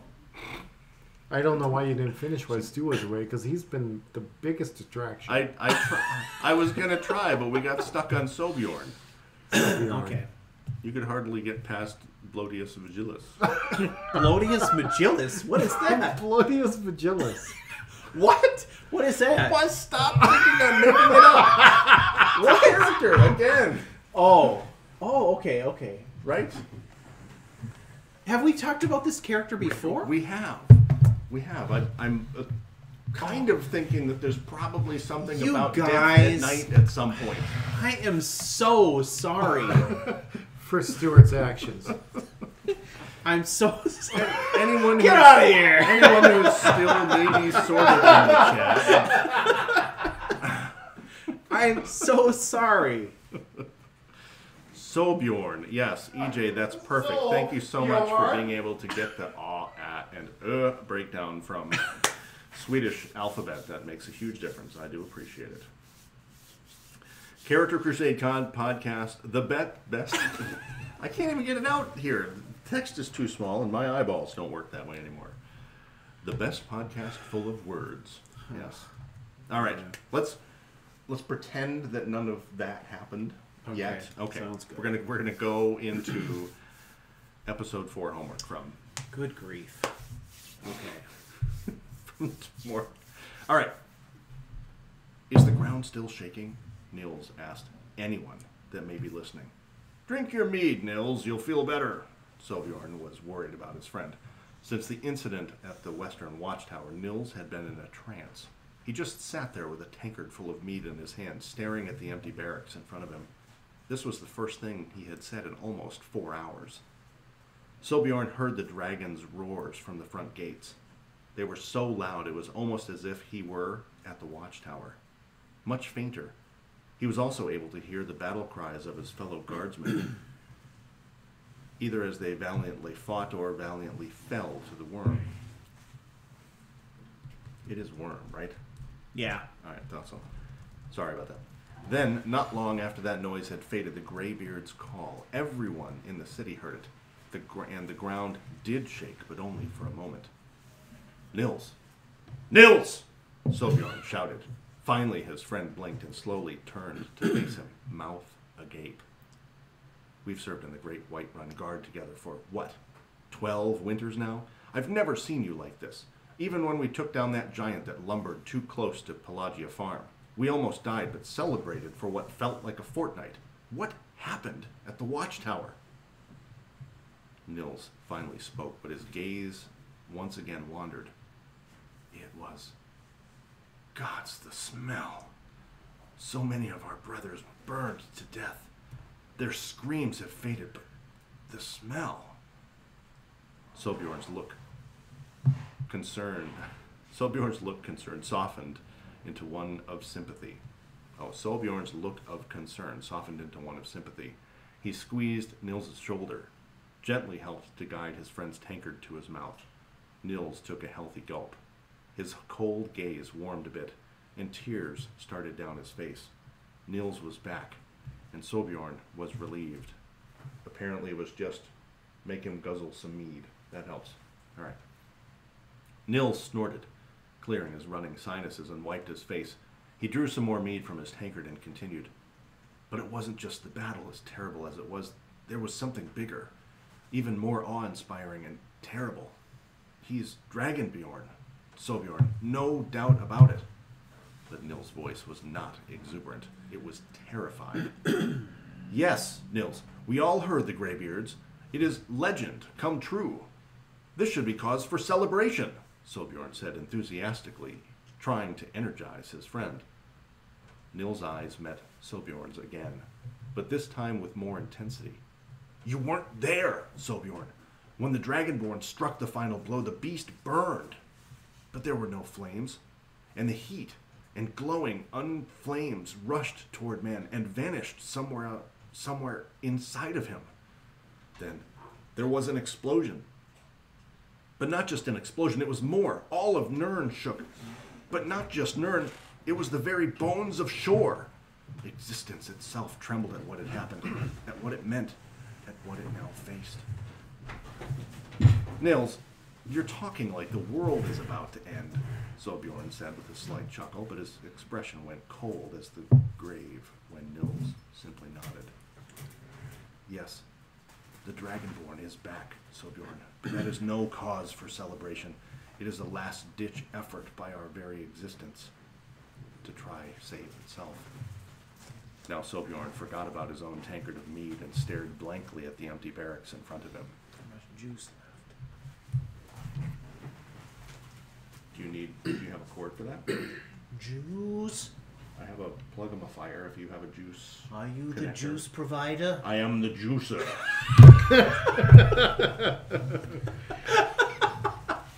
Did we interrupt your entire reading with that juice? No, conversation? because Sobjorn just forgot about his own tankard of mead. Okay. He's been overcome by Nils's deep crisis about Dragonborn. Dragonborn or Dragonbjorn? Ooh. For this submission, I'm continuing my theme of third-person accounts of Blodius's adventure. This time, I told the vignette of Blodius's awakening as the Dragonborn through the eyes of one of the nameless guards that helped Blodius take the dragon down, witnessed the absorption of the dragon's soul, and heard the call of the Greybeards. Oh my god. As the player, especially the first time through the main quest, the significance of this event is lost on us just because we don't yet know what the return of Alduin and the Dragonborn truly entails. Hey, quick, can Yes. you... Whose submission is this again? The question was asked. Dimork, 114. Dimork. Karen, 114, also. Karen. Also known as Karn. AKA. Yeah. I love it, yes. All right. It is truly a pivotal moment in the very existence of the Elder Scrolls universe. So I wanted to convey that through someone who was there and could feel the winds of fate shift in the very fabric of reality. Of course, this meant embellishing the actual events of it and trying to tell it from a very unique and perhaps not entirely accurate perspective of how a real and traumatized person would have seen and or remembered it. Okay. By the way, the names were made up for this exercise. They were supposed to be any two of the nameless guards that you may run into in Whiterun. The name Nils is a shout out to Sorcerer Dave's current Let's Play. Ah, That is also Cool. the name of the cook and candle hearth. And Sobjorn is just a product of my own brain. I love products of people's brains. Brains. Okay. All right. I don't know that there are any other times that I've read someone telling the story of the otherwise mostly voiceless characters in the game, right? Everyone you pass on the pathways, in the inns, and everywhere, they're just people who happen to live there. I would be a bit surprised if I was that person who just watched a dragon come down and watched someone kill a dragon and absorb its soul, and I might totally freak out and not know what to do either. That seems You're to be what happens to me. dragonborn. It's a little bit different than, oh, did someone take your sweet roll? Oh, what just happened? What the fuck? That's really what the Whiterun Guard should be saying. Bah. Oh, man. All right. Again, I like the perspective on that one. I do. I like the style of it. Perspective. Yep. Perspective? Yep. Ladies and gentlemen, first of all, I'd like to welcome Sweaty Slap Fight into the channel, which is one of the really best freaking great handles ever. handle. If y'all wouldn't mind helping out a brother understand what's going on here, that would be great. Or a sister. I guess we don't know. Sweaty You Slap never know. Fight It's a is Sweaty Slap pretty Fight. neutral. Whatever it is. So, okay. I like this. A good update. It's a good update. And I just love the perspective these are told from, like, the idea of, you know, a couple of people sitting out in front of a tavern having a drink, being able to hear, the, you know, the call of the dragons at the gates and all this kind of stuff. I think the style of the writing does a good job of sort of conveying, I guess, the gravitas of the situation. Mm-hmm. Very much. Gravitas. Gravitas. Good word. Oh, I said gravitas. Good You know I do. gravitas. Yes. Behold. So here is my concern at the moment. Yes. The next four Yes. are lengthy. Well, Very lengthy Oh, shit. and big. I want to do them justice. My concern is that I feel like I'm honking these up pretty hard. well, you know, You know what I mean? People are pouring themselves into pulling these together. they are. Well, it's not. You're doing a great job. You are It's doing us that a are great- sucking. Yeah, pretty Okay, much. can we please if- get some perspective? If we hadn't been hosing the whole deal, No. that's That's pretty not much what I'm worried about. would have- No, I just would have feel been like. driving through these like a boss that you are. But if we, Um, right, we're going to go from what you- Glodius Vigilis to Golnaz the Asaba, right? And God this, damn it! and all of a sudden, I feel like we need some sort of a cream, right? But Some sort of salve. but You know what? I think what you need to do is just, and it's really hard to do it cold. that's why, is because these last four cut that 'em came down. in today, I can't really edit them unless I've had a chance to read them. Yeah, that's So true. what I wanted to know, considering the fact that this is going to take you like a month to edit, and I've got 2 weeks. if I can take and Or 1 record week. these offline and get them to you, I want to read these for people. I just want You know them what? to be, Let's do this. That's a Good. really good idea. because we did that a few weeks ago. We did, Right? we do, and it worked out really well. Maybe you can skip kind of to the bottom of it. To the character status parts. Yes, let's skip to that. Let's do that part, and then I'll read the short narrative. You'll go through the short narrative after the fact, since Stuart's really hosing this podcast up, and. Well, then we'll get through the character status updates, and we'll do that. Let's do the because status Tom, updates. Tom, for example, in the first note of his character status says, "Apologies for Matt having to read out all these odd names." And Strudel is asking you to skip hers right here. She's like, seriously, skip mine. No, we're not. No, that's not gonna happen. We're gonna read the We'll read the character status updates, and we'll get through those. Let's and do then that. I'll actually read the short narratives, and we'll include those in the podcast. Right? I'll do that post haste. Okay, we'll do that. Post All right. haste. So this is from Tom with Golnaz the Asaba, which again sounds like a. What the hell is your problem? Golnaz. Ladies and gentlemen, You just blame me for the condition of this podcast. pretty much. Pretty much. Because Stu just texted me, I did not text you. and he said, "Oh my God, you just totally screwed up the podcast." And then I was like, And then I'm oh like, my oh God. my God. I'm like, what else? Oh, it comes back to haunt me. So no, I'll put your stuff in. I'll give it.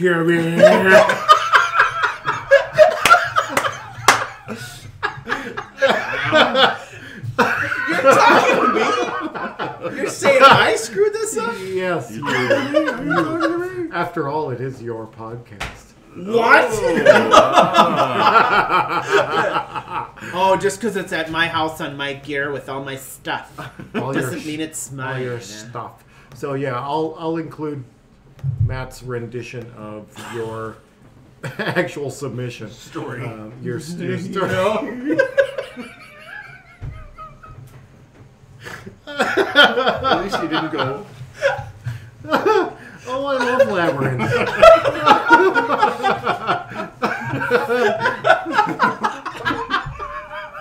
You're gonna really milk this story for all it's worth. Wow. Oh my God. I would have thought we would have So been we'll going get the cream to the top.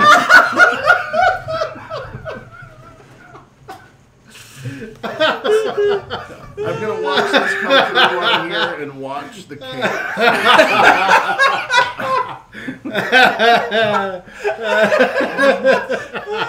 Oh, God, we suck Cat, at the this. amount of things that you would have not seen in Basically, person on welcome break. to 3 years of college roommate togetherness. This is pretty much it. This is why I did so horribly What I in understood college. about you guys in college had 'cause more to do Stuart. with going and ordering the largest thing at Burger King ever.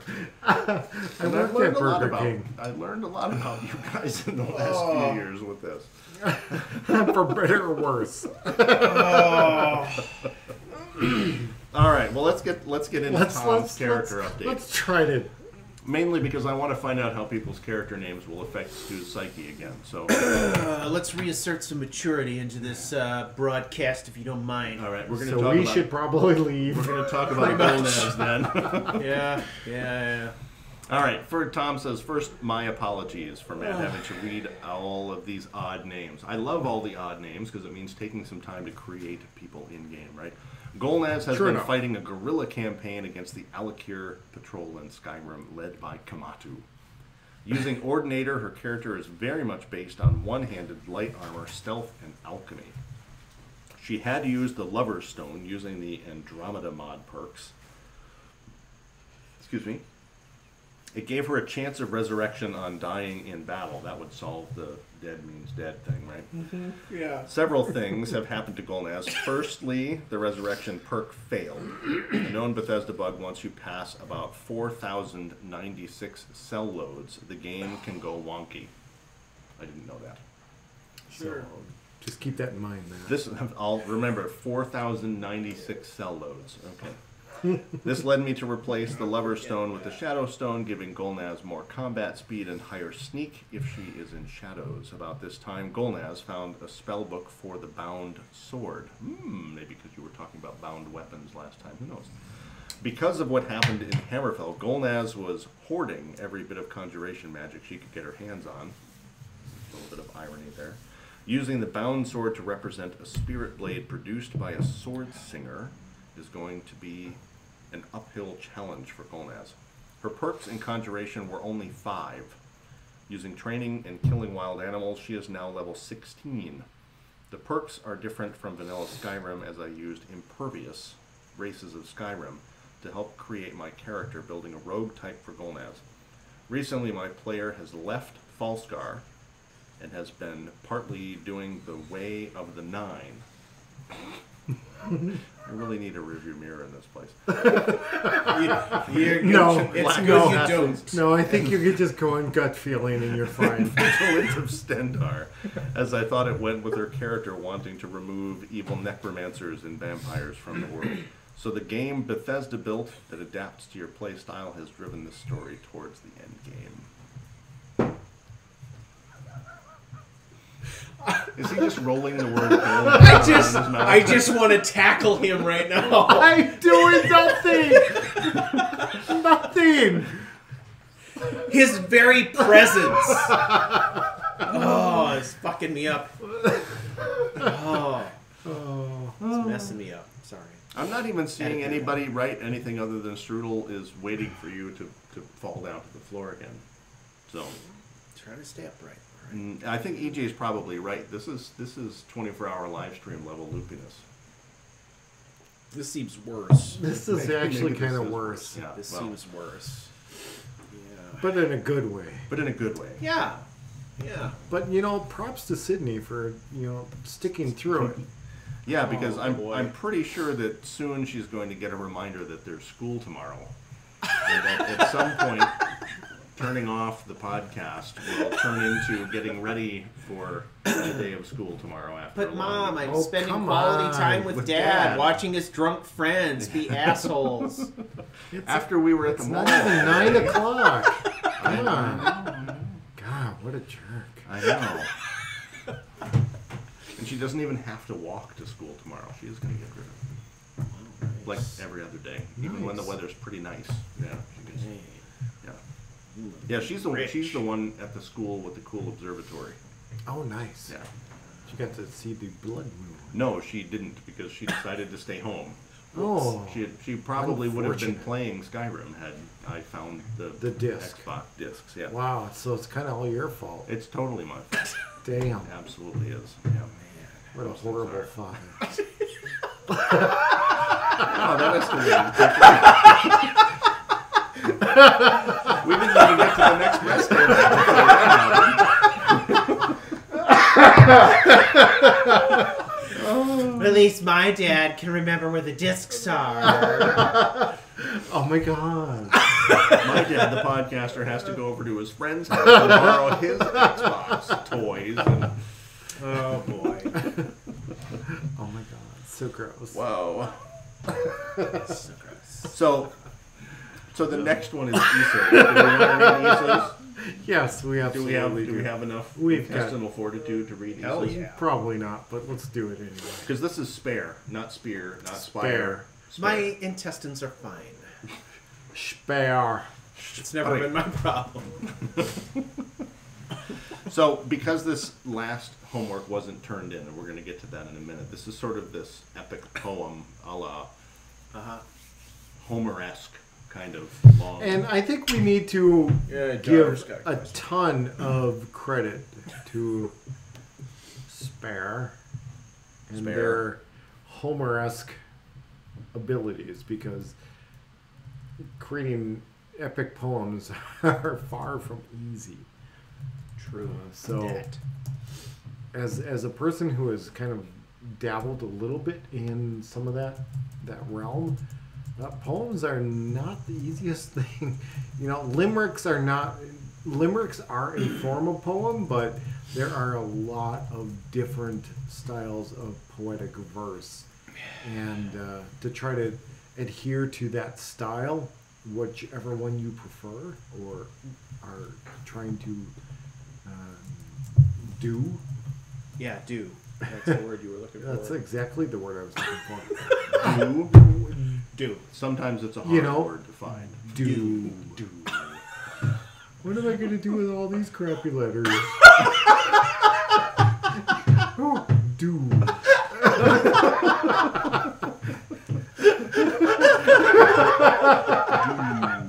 How the hell? Oh. And you both got it. I know, that's the stupid thing. Come on, man. So, Where you think Anyway. there aren't jokes, there are jokes, people. There are so many jokes. Anyway, But hang on for a second. Let me grab you by the face and I'll lead you to the next one. poetic verse is really difficult to do. So, Yep. props. I have to All say, the way. thankfully, no one has crafted their Skyrim story in iambic pentameter for me to try yet. So, What's that? It's like a you would poetic hear in style. Shakespearean in iambic pentameter is typically the way that you would frame Right. doublets, triplets, couple, or Which is completely different than parenthetical theme. it is absolutely. But you very could probably morph parenthetical theme into an iambic pentameter. that into that. It would turn into into like theme Latin. I am blah blah blue. I am blink. I am bionic fluid.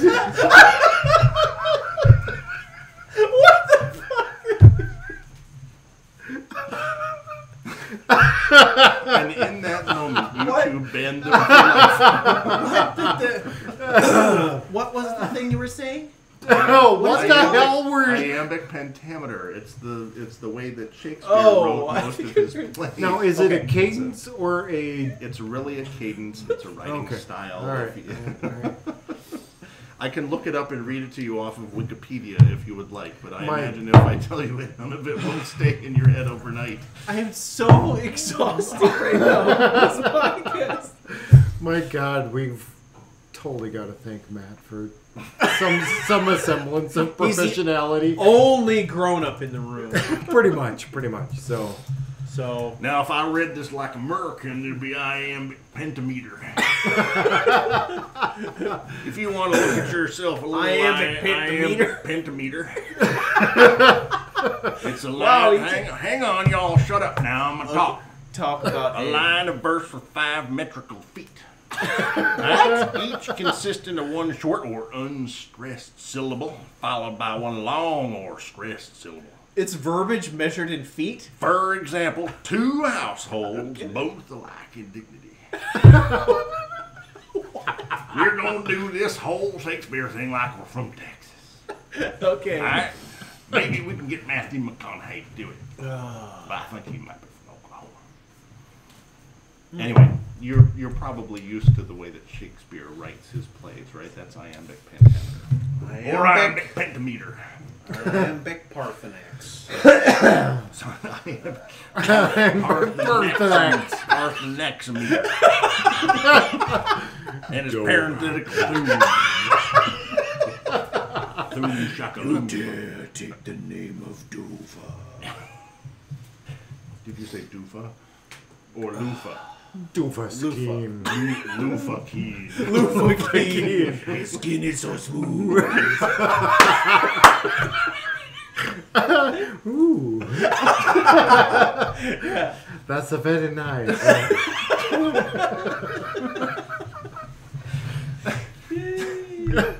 So, Matt, what were you going to say? Iambic Parthenax. I don't know. I Struck gear. lost it on Iambic loofah key. Parthenax. Do we- That's we- pretty sweet. We should figure out how to trademark Loofah-Keen because when Bethesda comes out with the next episode, we'll be able to capitalize on Loofah-Keen. Lufa King. Your You're skin's so clean. You get me so clean. and smooth. All right, we got to contact Jeremy Soule, I think. I think we do. Lufa King. King. It's time. It's time for this. It's overdue. And I feel like it totally would be done by Old Spice. That's not Old Spice, is it? Yes, it is. Yes, it that's is. Old Okay. Spice. That's new. Did Old you Spice. know? I think that was Irish Guys, Spring. I am, The dude- Is that I am Irish literally crying. Because this is dude- I'm awesome. so The sorry. dude in The Walking Dead, Yeah. Which dude? with the dude that was like first in command with Negan. I have seen a grand total of 0 Walking He Dead was an Old episodes. Spice guy. I don't remember his name in Walking Dead, but Oh. he had the mustache. I don't know. I never Guy made it on that Walking far. Dead with a mustache? Yeah. What do you mean? I only made And it to he was season 3. Negan's right-hand man for the longest time until he wasn't. I was Did Negan before lose the his right Negan hand? era. 'Cause that so- sounds like something that would happen in the Walking Dead. No, Negan did not lose right hand. Okay. But he lost his right-hand man. Based on his own right hand. So anyway, he was an Old Spice guy. Okay. Hey, stop recording. Stop recording. I just restarted the recording, by the way. That's okay. So I hear. We're at the point now with 3 hours into the live stream. Do you wish for me to read more? Yes. Or will I just read them separately? Because I really can. Because I think we might need to get you guys off to bed or something. Not together. Or detox. Or detoxed. No, not that. That would be ridiculous. Read, Matt, read. What am I going to read now? I'm not going to read iambic pentameter right now. No, you're gonna read what that was about. Now I have to read this. Iambic Parthenax. My hobby, answering casual questions in iambic pentameter. And That seems difficult. That does seem difficult. Sydney was talking today about escalation, right? When someone asks a question, can you just sort of take it to the next level? When someone says, I don't believe that the moon landing really happened, she said, you respond and say, wait, you believe in the moon? Oh, okay. Right? I thought you were talking Right like back. Buzz Aldrin who punched a guy out. And he did, right? I think he punched a... Oh, yeah, I saw the footage. Yeah, a journalist or somebody, right? Fantastic. Yeah. I love that. The moon landing never happened. Why, you son of a bitch! Boom, poof! Yep. Right in the kisser. It was a very honeymooners kind of moment, wasn't it? It was wonderful. Yeah. Love that. I'm fairly sure that it's okay for Buzz Aldrin to say, you weren't there. Buzz Aldrin can do whatever he wants. Yep, he can. You know? And he does. And Good he on flies him. around the world and meets people, talks about his experiences, and does so with giant, like, suspenders all the time. It's awesome. Does he have suspenders. a hand on him with the finger? I don't Plane? think so, but he could. Were they rainbow? No, Mark, they were not. Nanu. Nanu. Okay, so we'll read Issa's submission here. I think we should. Do it. Not the Well, anime. by we, I mean you. The All right, wolf. What is Issa? What's it, Issa? So last episode, even though Issa didn't turn in any homework, it says I got a bit done in moving Spare through move along with the full intention of taking him to at least the entrance to Blackreach. Then the cultists attacked, which by this point I was fine with, as until this point I had been working up a little something concerning Mirac and, interestingly enough, Delphine. Hang on. Scrolling. Scrolling. Keep those doggies scrolling. Keep Wrong. scrolling. Spare won't find out yet, but the reasons why Delphine kept putting him in the situations of danger she was, and why he couldn't shake his growing distrust of her, is because she's been secretly an agent of Mirax. This is how I worked out the overall theme of the entire season. It was never Spare who had the secret agenda. It was Delphine, and this will continue until Mirac is dealt with. I reasoned it as the cultists showed up after Delphine kept continuously failing to get Spare killed, and they were sent to do the job she couldn't. Except they also failed, and that led him to the island, and in turn where Mirac's corruption was coming from. His time in Solstheim is going to be very heavy on his development, as this is where he's originally from. He was more or less born on the island by the Skull village, and was found by one of the Dunmer exploring. Spare, an infant at the time, was brought back to Raven Rock and eventually on a ship that led to Windhelm. Again, Spare doesn't know this yet, but he's of the Skull, just like Freya. Oh, yeah. This connection is what leads to Freya's voice when she was trying to save her people to wake up and break Spear free of the spell. I played a lot more than what I included in the narrative this time around, and don't know if I'll include the entire experience inside the temple, or if I'll just skip right to the development of the Dragonborn DLC's main quest, and how that plays into Spare's story in the next episode homework. Either way, I admit I had actually been avoiding playing Spare again, as I temporarily lost the drive to jump into his story. However, when I finally said screw it and got in game, I got so many ideas to continue it that I'm actually looking forward to doing more. Nice. What you need to do is pick up the spare. Pick up the spare. Charge forward! Charge forward! Was that like a 710 spare, or what is it? It doesn't matter. Pick it up. Pick it up. No matter what, pick it up. Spare. Pick up the spare. 7-10 split. Doesn't matter. With the split, pick up the spare. The donkey doesn't care. He You picks pick up up the the spare. We're so sorry. Oh, this could lead into an entire new litany of in-game drinking songs. It could.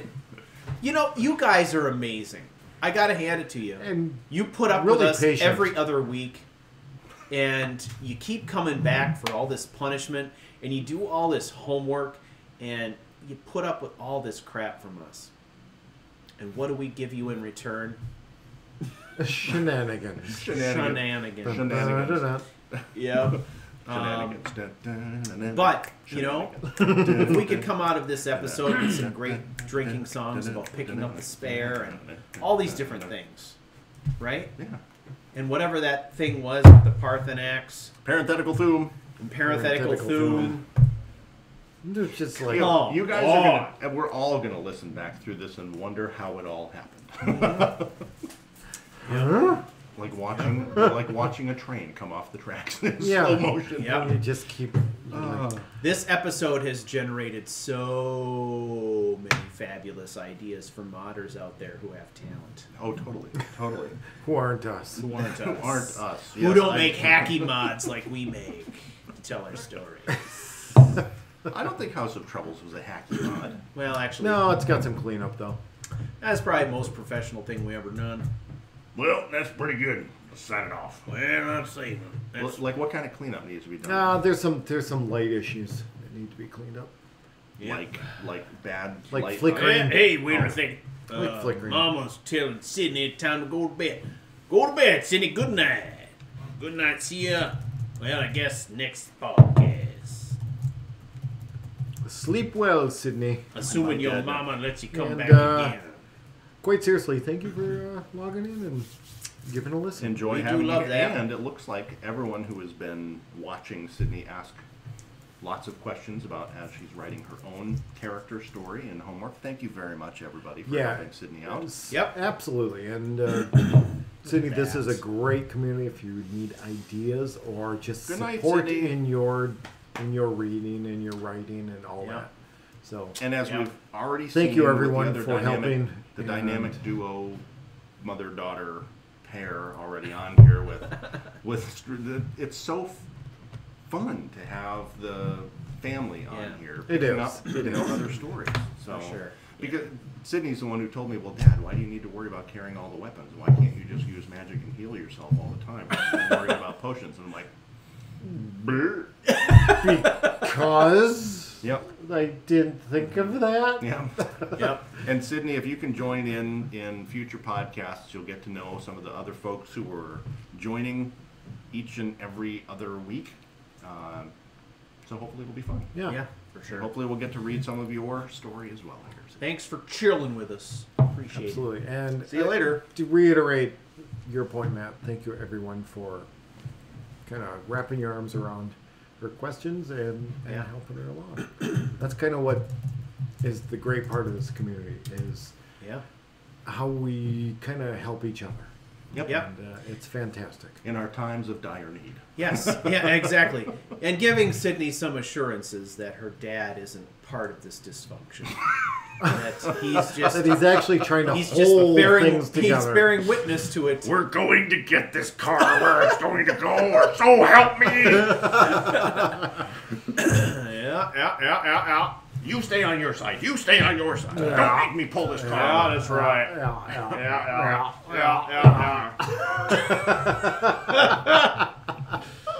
Woo! Well, I What's know next? that Strudel was trying to get us to skip hers, but we're not going to do that. No, because no, that is sure. We did not get a strudel update last podcast. I don't know if we did or not, but we have. I don't think so. Gishma.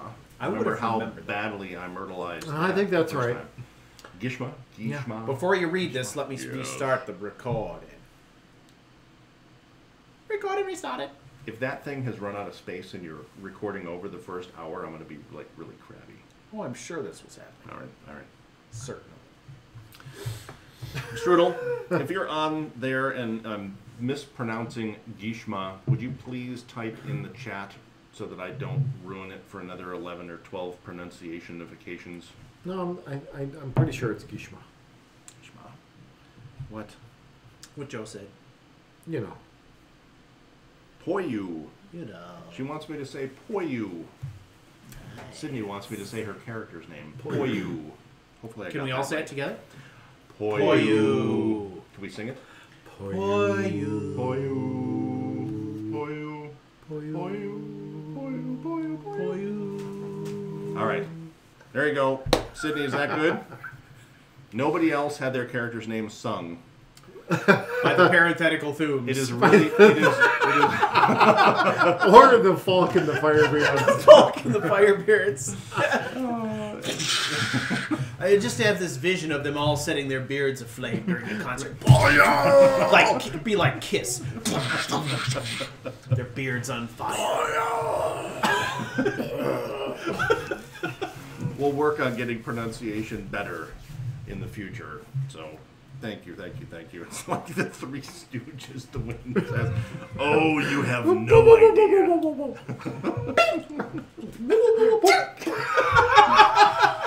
Oh. That's our new salute. It's really fun to do with a hat because it's like 4 inches away. Yep. It screws All right. up your stereo vision, but that's So we go with Gishma. Gishma. Okay. Here it comes. Here it Episode comes. 5. Do it. Awakening. All right. Oh, there's a primary and a secondary conflict. So strap in, boys. I'm strapped. All right. You know that. I was come to podcast strapped. Sorry. That's so disturbing. You too? Yeah.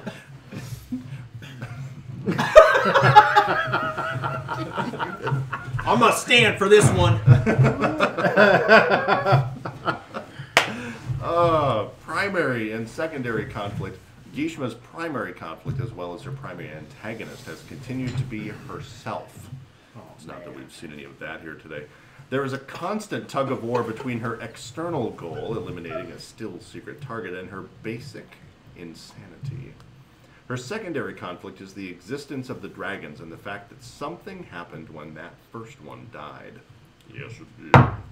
She has not at all connected the Greybeard's summons to herself. She has continued to do things for both the Thieves Guild and the Dark Brotherhood, but her attention has really been on her own personal objective. She has poisoned Jarl Siggeir. Siggeir. Oh, that's what I asked before, and I still messed it up. as if it were Richard. Jarl Siggeir. Yep, of Falkreath Hold.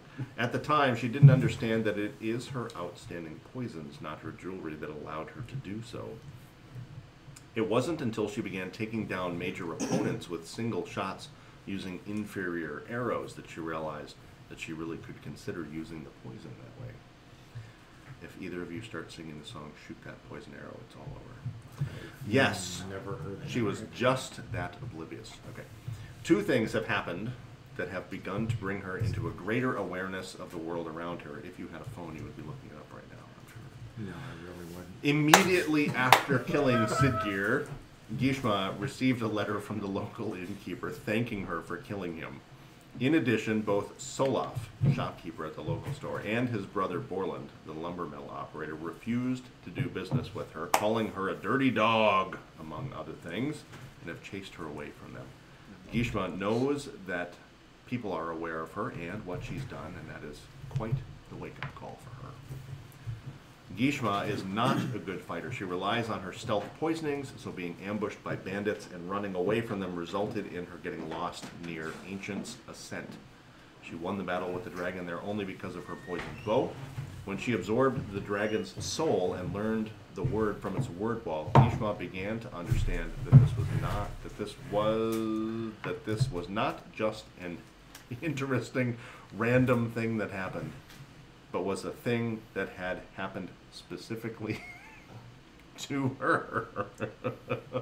That is some outstanding antlerage you got there, buddy. Thank you. I can hear extra well. She is on her way back to Riften by way of Iverstead, and with any luck, someone will direct her up the 7,000 steps at last. What I did and why I did it. Well, first of all, I almost gave up on Gishma. The Jaren root mod resulted in absurdly strong poisons to the point of being laughable, and since that was my primary idea for her, it lost its appeal once the challenge of a victim maybe not dying was gone. I had decided to trash the character after staging Sid Gear's death, but the remarkable set of reactions that followed it were too good to let go. I can't look at you with those on your head. Look at me. Look at me. Now I'm going to take a picture of it. Sorry.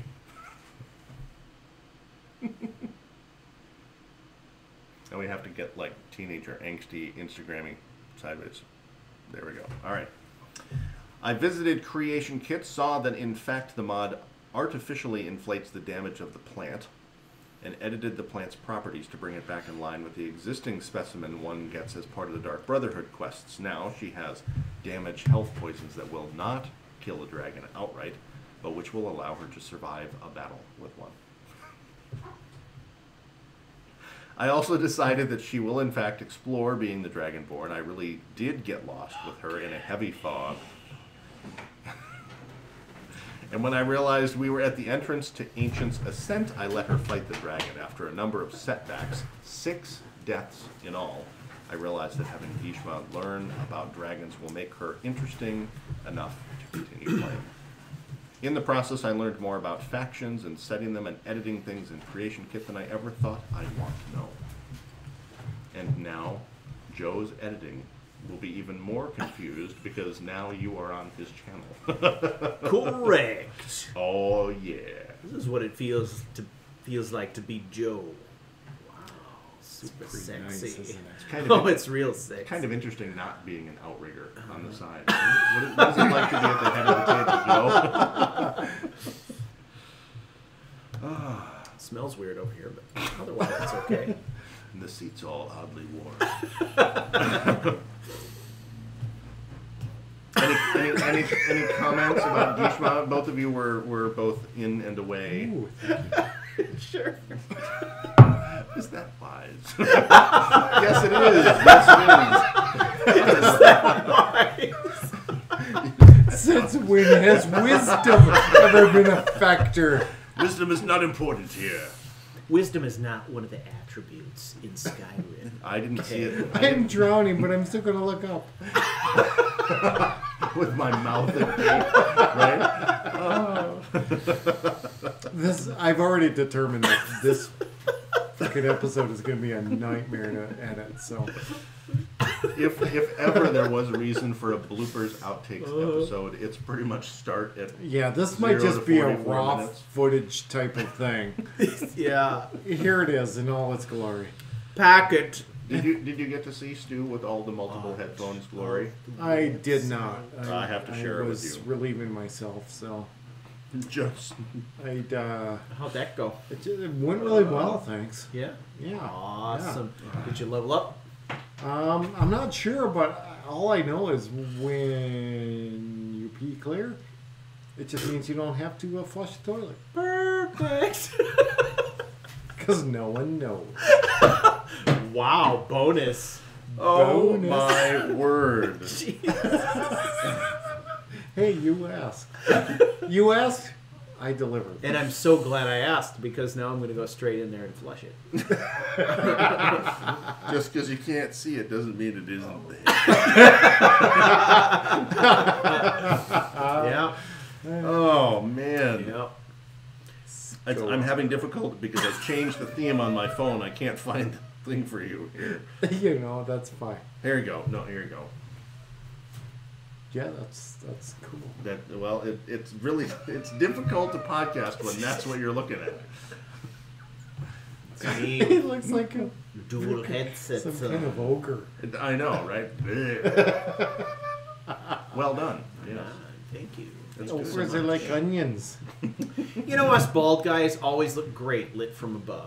Oh, totally. That's why I have this pseudo hair thing on tonight. Which I is, love it. It's called a hat, man. It is, I know, because otherwise it's the Shino Ballo thing from The Simpsons. It's called a hat, man. That's what they call it. Hat man. They still call it that. The mat in the hat. Exactly. It's a dangerous material. Hat man. Too big, too small, too fat, too tall. It's Too mat in the blue, hat. too red.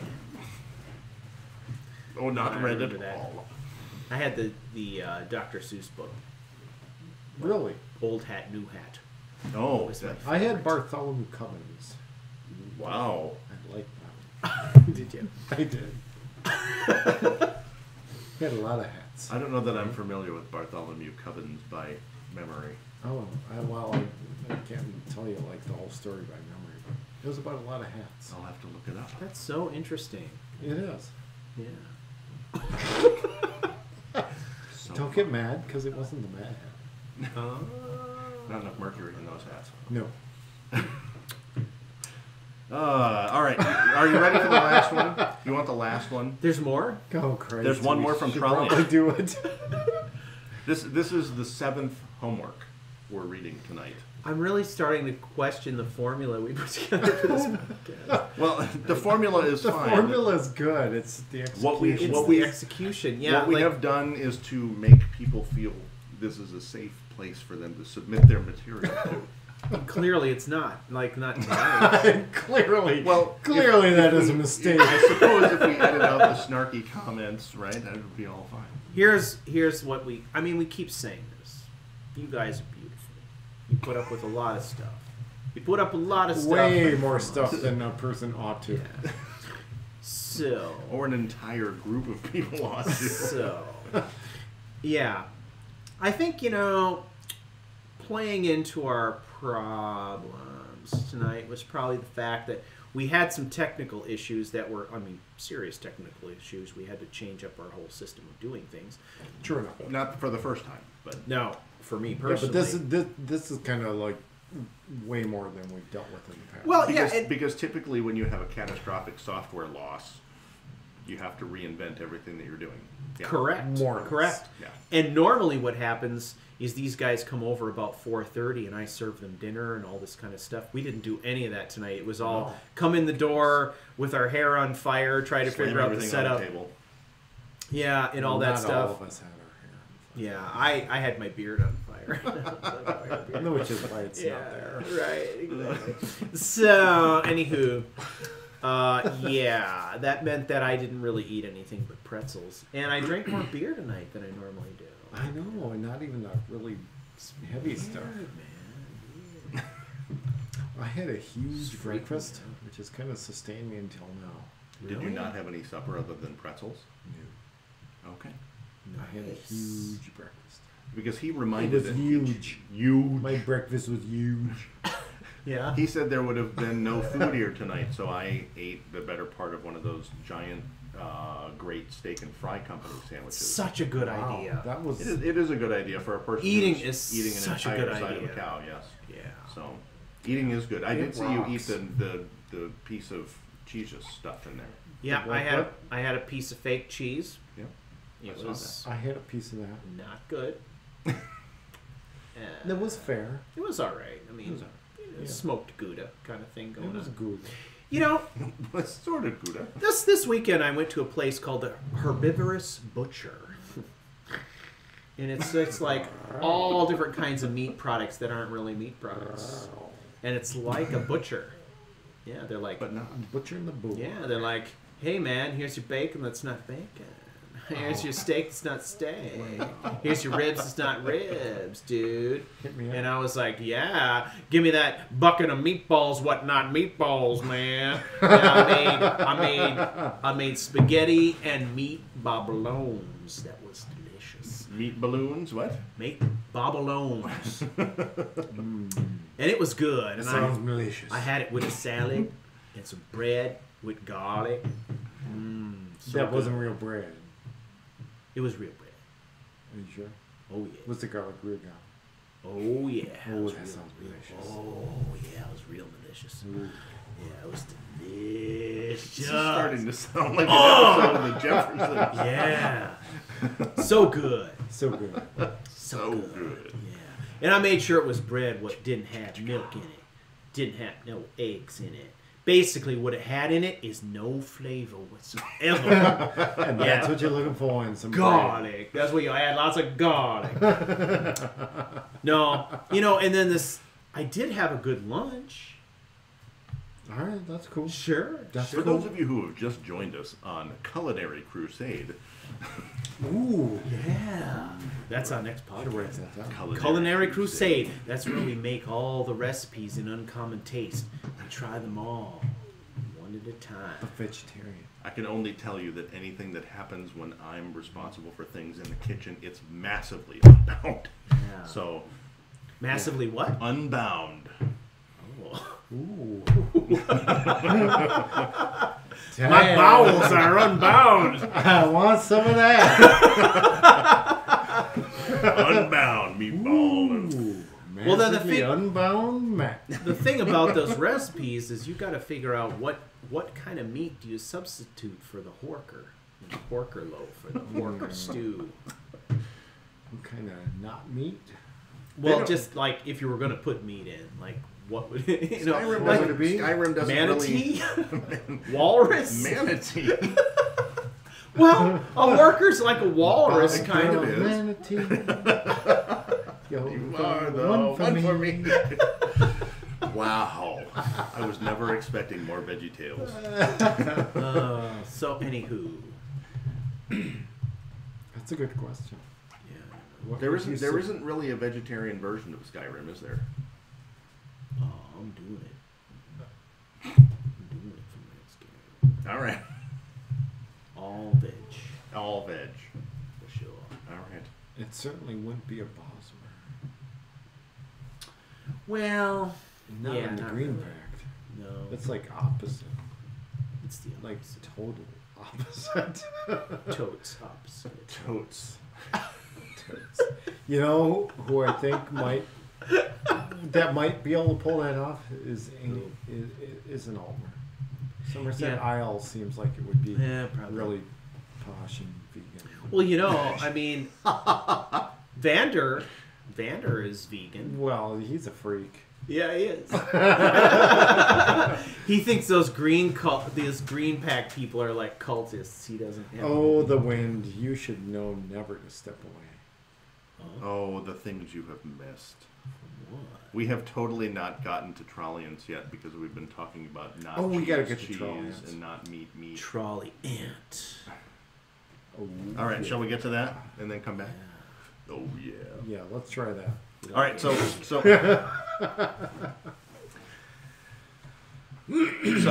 I Hang also on. really appreciate that That. we have the opportunity for people to rewrite, so that Trollian 2 reminded me very, very carefully. You know, this was really just what happened in one of the last episode updates, right? Niels needed some help with his mead. Thanks for helping. I him with it. need help. I need help.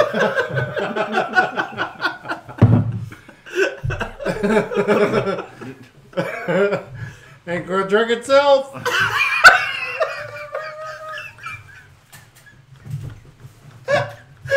It's awesome. This is going to be so fun to listen to.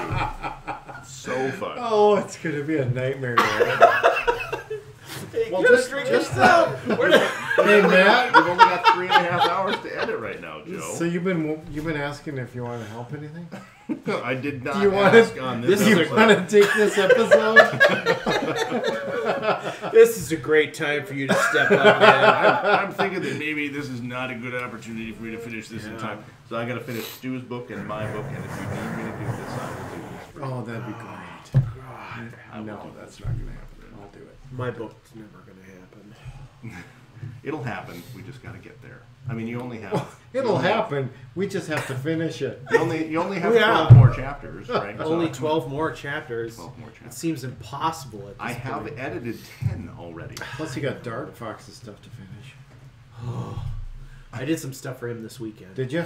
I finished all the lines for Jean.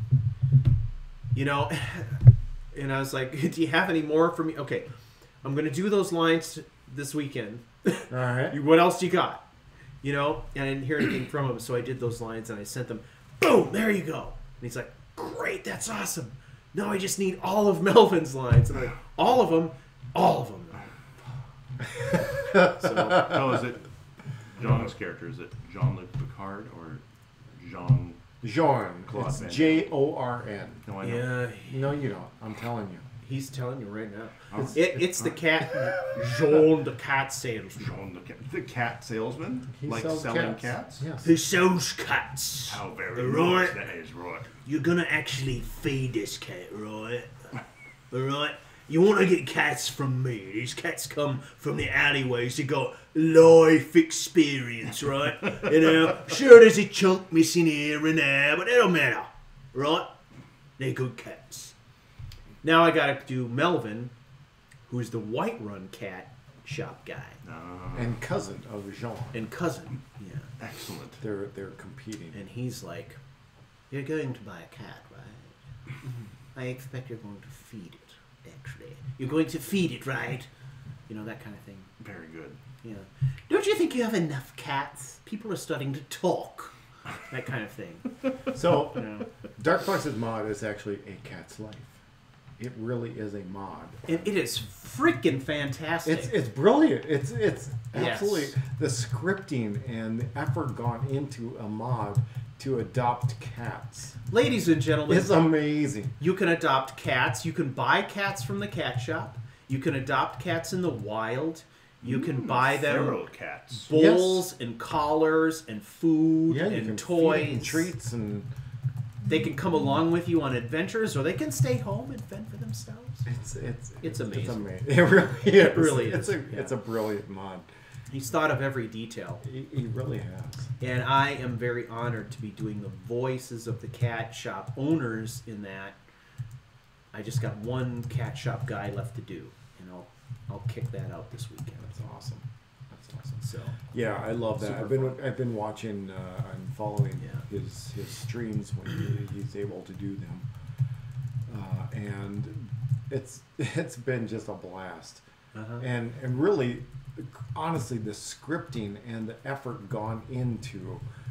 Is it going to just- run over 4,096 cells? I don't think so. Where'd that come from? Well, because we read earlier that sometimes Skyrim chokes after 4,096 I'll cells. ask. I can ask. I'll ask, and I'll have an answer. You for told you. me to remember I'll have an answer for you next Never. podcast. that on the Never podcast. 4,095 it'll be, knowing Dark Fox. So keep it just under. Yeah, Just under. you know, he knows this stuff. He knows. All He's a right. professional, Absolutely. as far as we know. Must be. As far as we know. He's English, so he knows what he's doing. That's right. You just listen and you know. Yeah, when you hear that accent, you know. You know that he knows. It And never if he comes. doesn't know, his very good friend and girlfriend Sim will remind him so. Yes.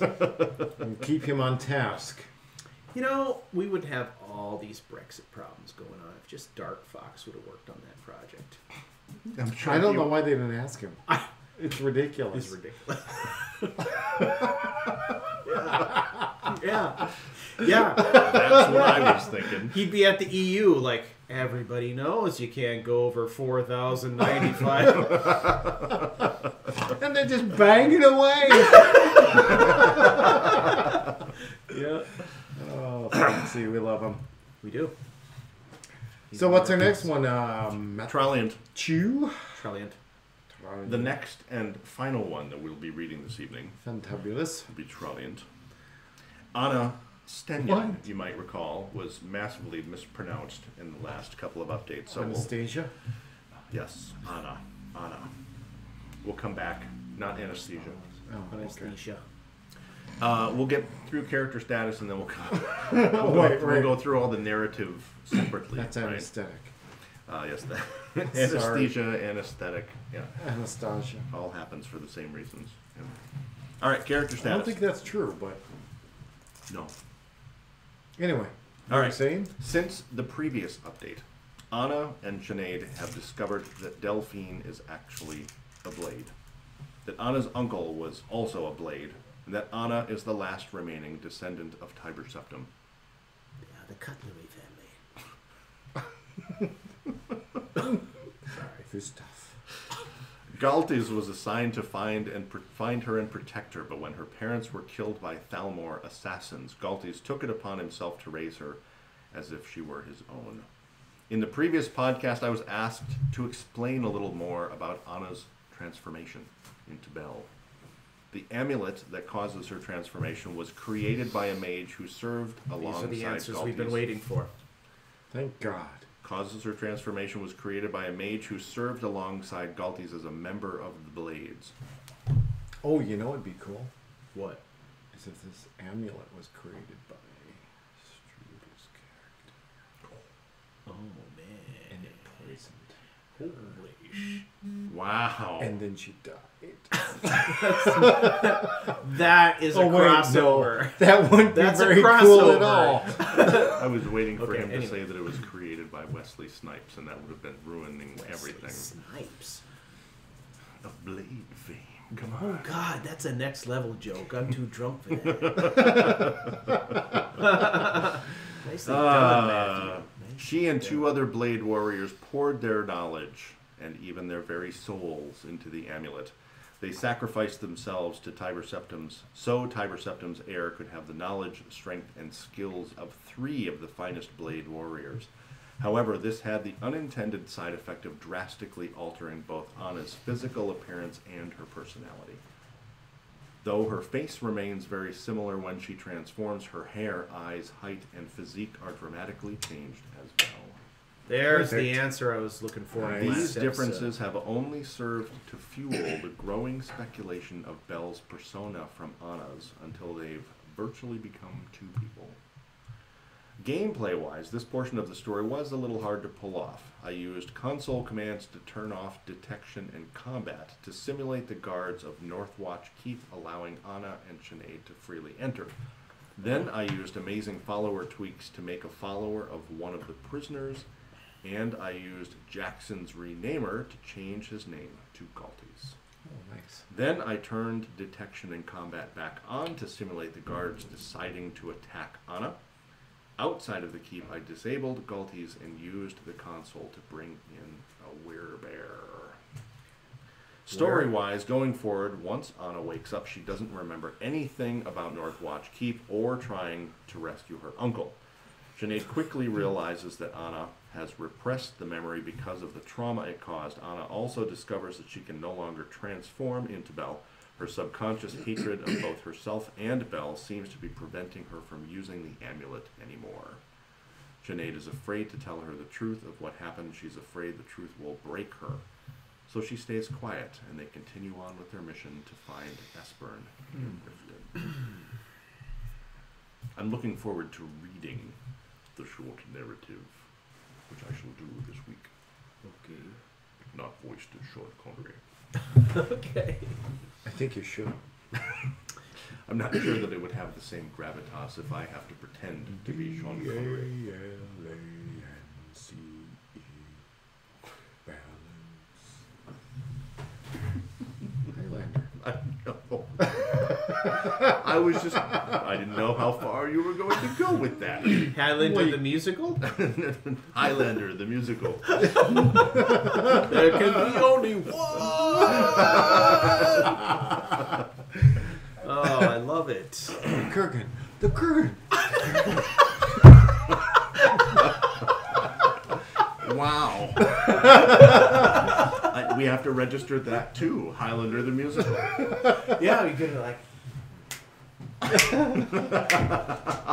You gotta have that in there. Oh yeah.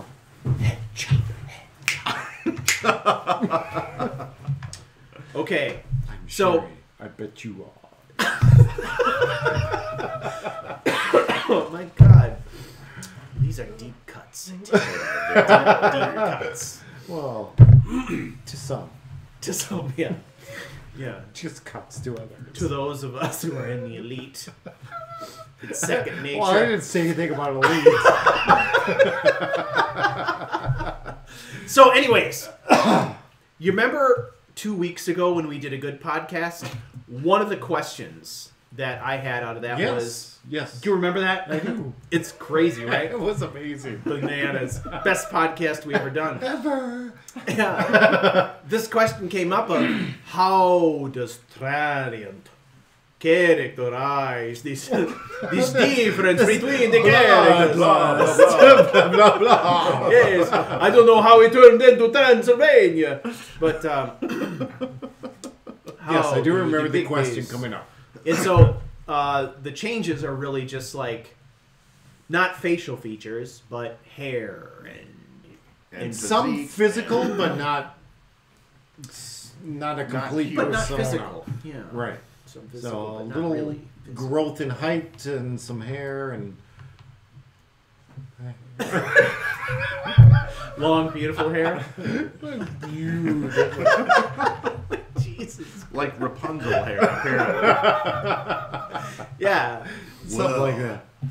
yeah. So That would be Revlon.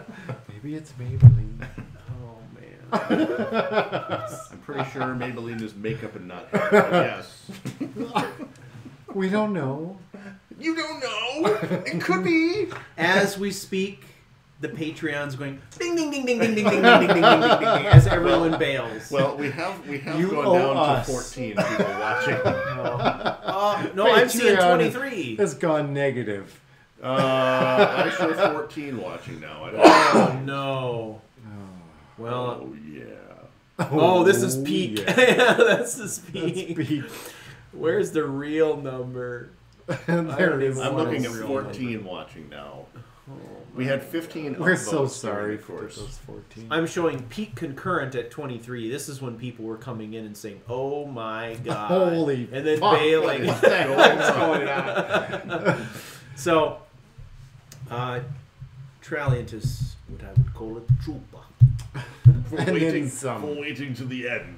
Well, we're waiting to the end. Unwittingly. But then all the effort that's put into using console commands to figure Oh things my out, gosh. mods to figure things Absolutely. out, That's setting crazy. stage for different things. I think this is cool, and what's really interesting about it is it's a level of dedication that is purely in the service of just the player, right? It's not like anyone else is watching or whatever, but No, I think that's awesome. all of these things, these procedures, these processes or whatever are critical to Traliant feeling like, you know, To get into we're getting a good game mood here, of we're getting the mood, we're of getting the story. the character, and the, Yeah. and that split personality, which is yeah. Complicated to Very really complicated. tell the story, but also to do so effectively with Yeah. in-game changes, not just in your head playing. You know, But Yeah. yeah, literally. Yeah. Going mean- to the console and changing the Exactly. character. You and I would do stuff like that, but we're making videos, right? Like, Mhm. if I were Right, playing this right. character myself, I wouldn't be doing that stuff, probably. I wouldn't be going to that level. But are we And- getting screenshots on Discord from Trolley? I don't know.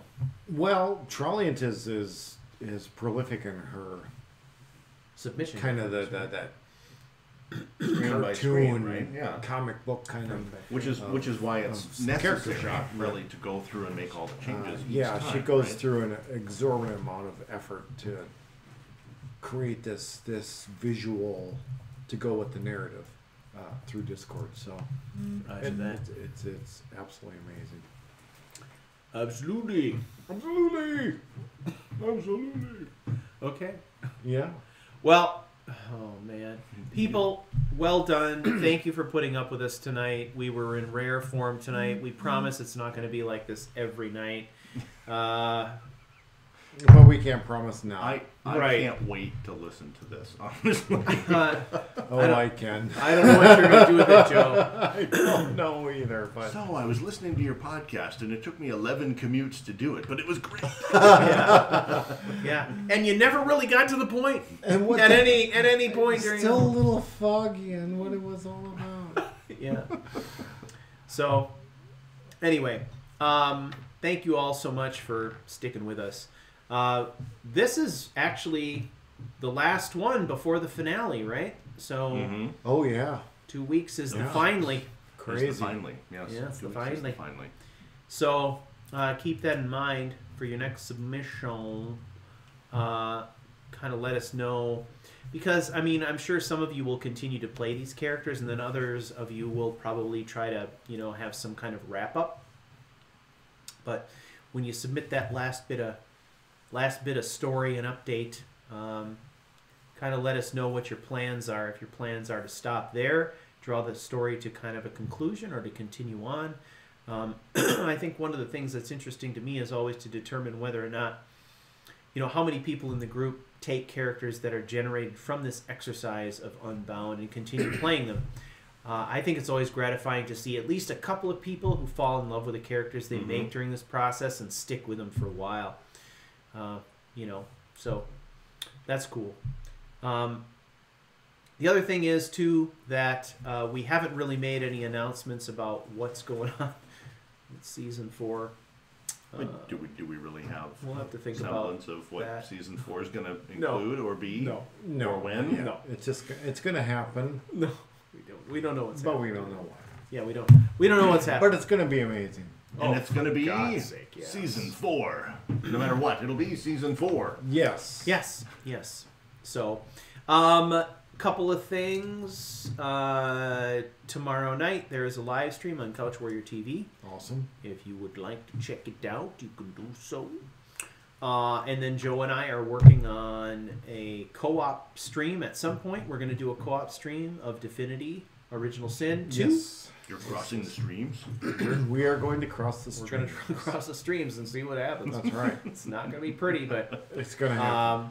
and that will be just kind of a casual game night. Pretty with, much. with two dudes streaming. So hopefully we're going to be starting that sometime in February. There'll be announcements. Anything else? I've got a series coming up. Don't know what, but Sweet. it's coming. It's going to be a series, though. It's going to be a series, Bam. and Well, bam. I've got. I don't know how much I want to offer up, but Whatever I your offered up thoughts are. some screenshots of it. Obviously, an elven character, Skyrim, Skyrim. right? Okay. True enough. Back to Skyrim. Back to Skyrim. So I was going to do my Mist thing, and I still want to do my Mist thing. Yeah. But then Shirley's like, I hope your next thing is a Skyrim. I'm like, and how do you say no to that? How do you say no to Shirley? You can't. You don't. You don't. So I'm like, I've got an idea. So I'm fleshing out some ideas for another Skyrim character. Okay. Whose name is Mist. Missed me? No. So that's I don't have everything solidified for that yet. I do have my new rig. Nice. And that is working quite nicely. That is amazing. Absolutely. I love it. you Is. for It's really incredible, and I must offer up some thanks to Packet Loss for helping me with my system specs. I won't go into detail because I'm not sure how much Packet Loss wants me to acknowledge his contributions, but say thank you. I do know that he's offered up some things through the Discord. So if you really want to go back through that, but anyway, thank you. You have definitely been a huge part of my upgrade. Fabulous. So a lot of good things to look forward to, and we have the final episode of season 3 of Unbound coming up in 2 weeks. Yes. Yeah. Submit your homework. We'll have a little finale. And then also remember, for those of you who submitted any homework during the season, we are going to have a drawing for a Yeah, special that's still a piece thing. That's of still a character Crusade gear. And then there is also... There you go. Yeah. Naked or. We're also going to have a drawing for some Lost Barrel Brewing Draugr Lager gear as well for those of you who Cool. have responded to their campaign. Their very generous campaign. We could not have possibly done this podcast without their financial support. Lost Barrow has been a huge supporter of this podcast. Yep. Holy shit. So, anyway. So much. So much. So thank you all very much, and thanks for sticking with us. We appreciate you very much, and we'll see you in 2 weeks. Bye-bye. Bye-bye. See ya. That's a wrap.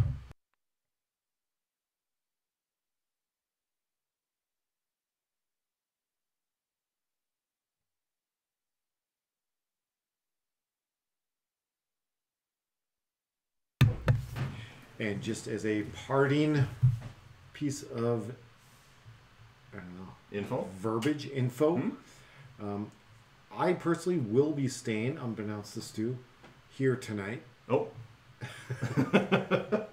Because beverages have abounded, and it probably would not be a good idea for me to be on the road. All right.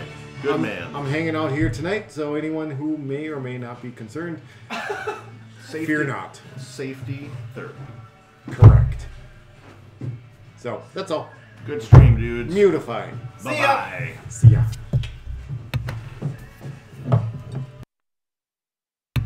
That's why I borrowed your phone. Oh, okay. I wanted to text you guys later. I think I'm going to stay here tonight. That's totally fine. So, That works for me.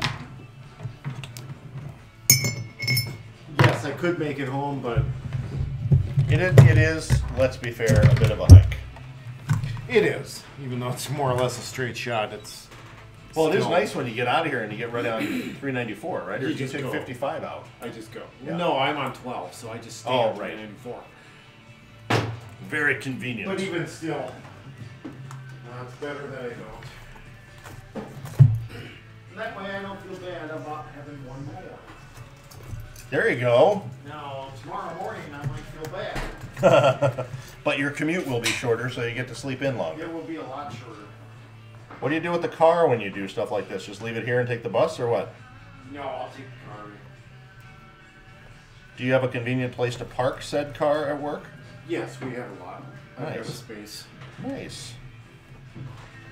So I'll just drive it. Could you unplugify my Surface cable? Absolutely. Thank you very much.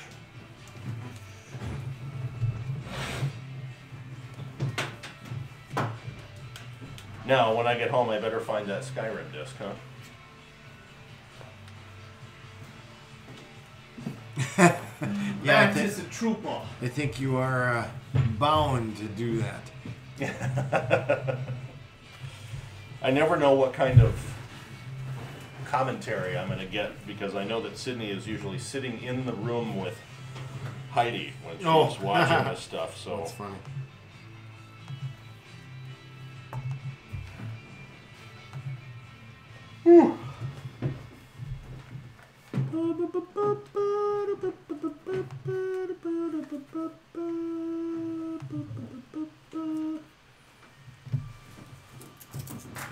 Unbound podcast.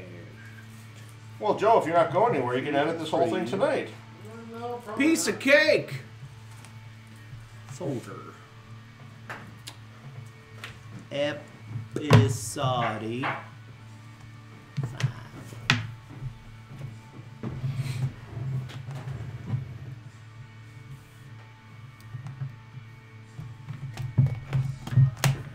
That really was pretty hilarious, you guys. Oh my god. It's dingy as I'm- fuck. So impressed that you got through all of them.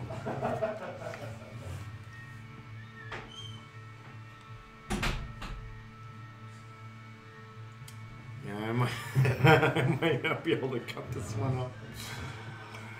Oh, it'll be fun. It'll be something. No name. Folder 4.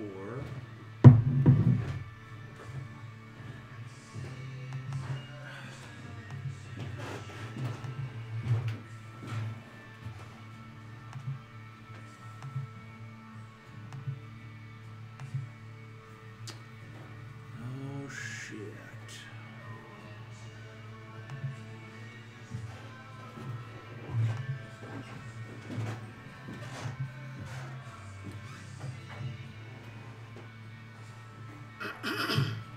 Is this thing on? Ladies and gentlemen, may I have your attention, please?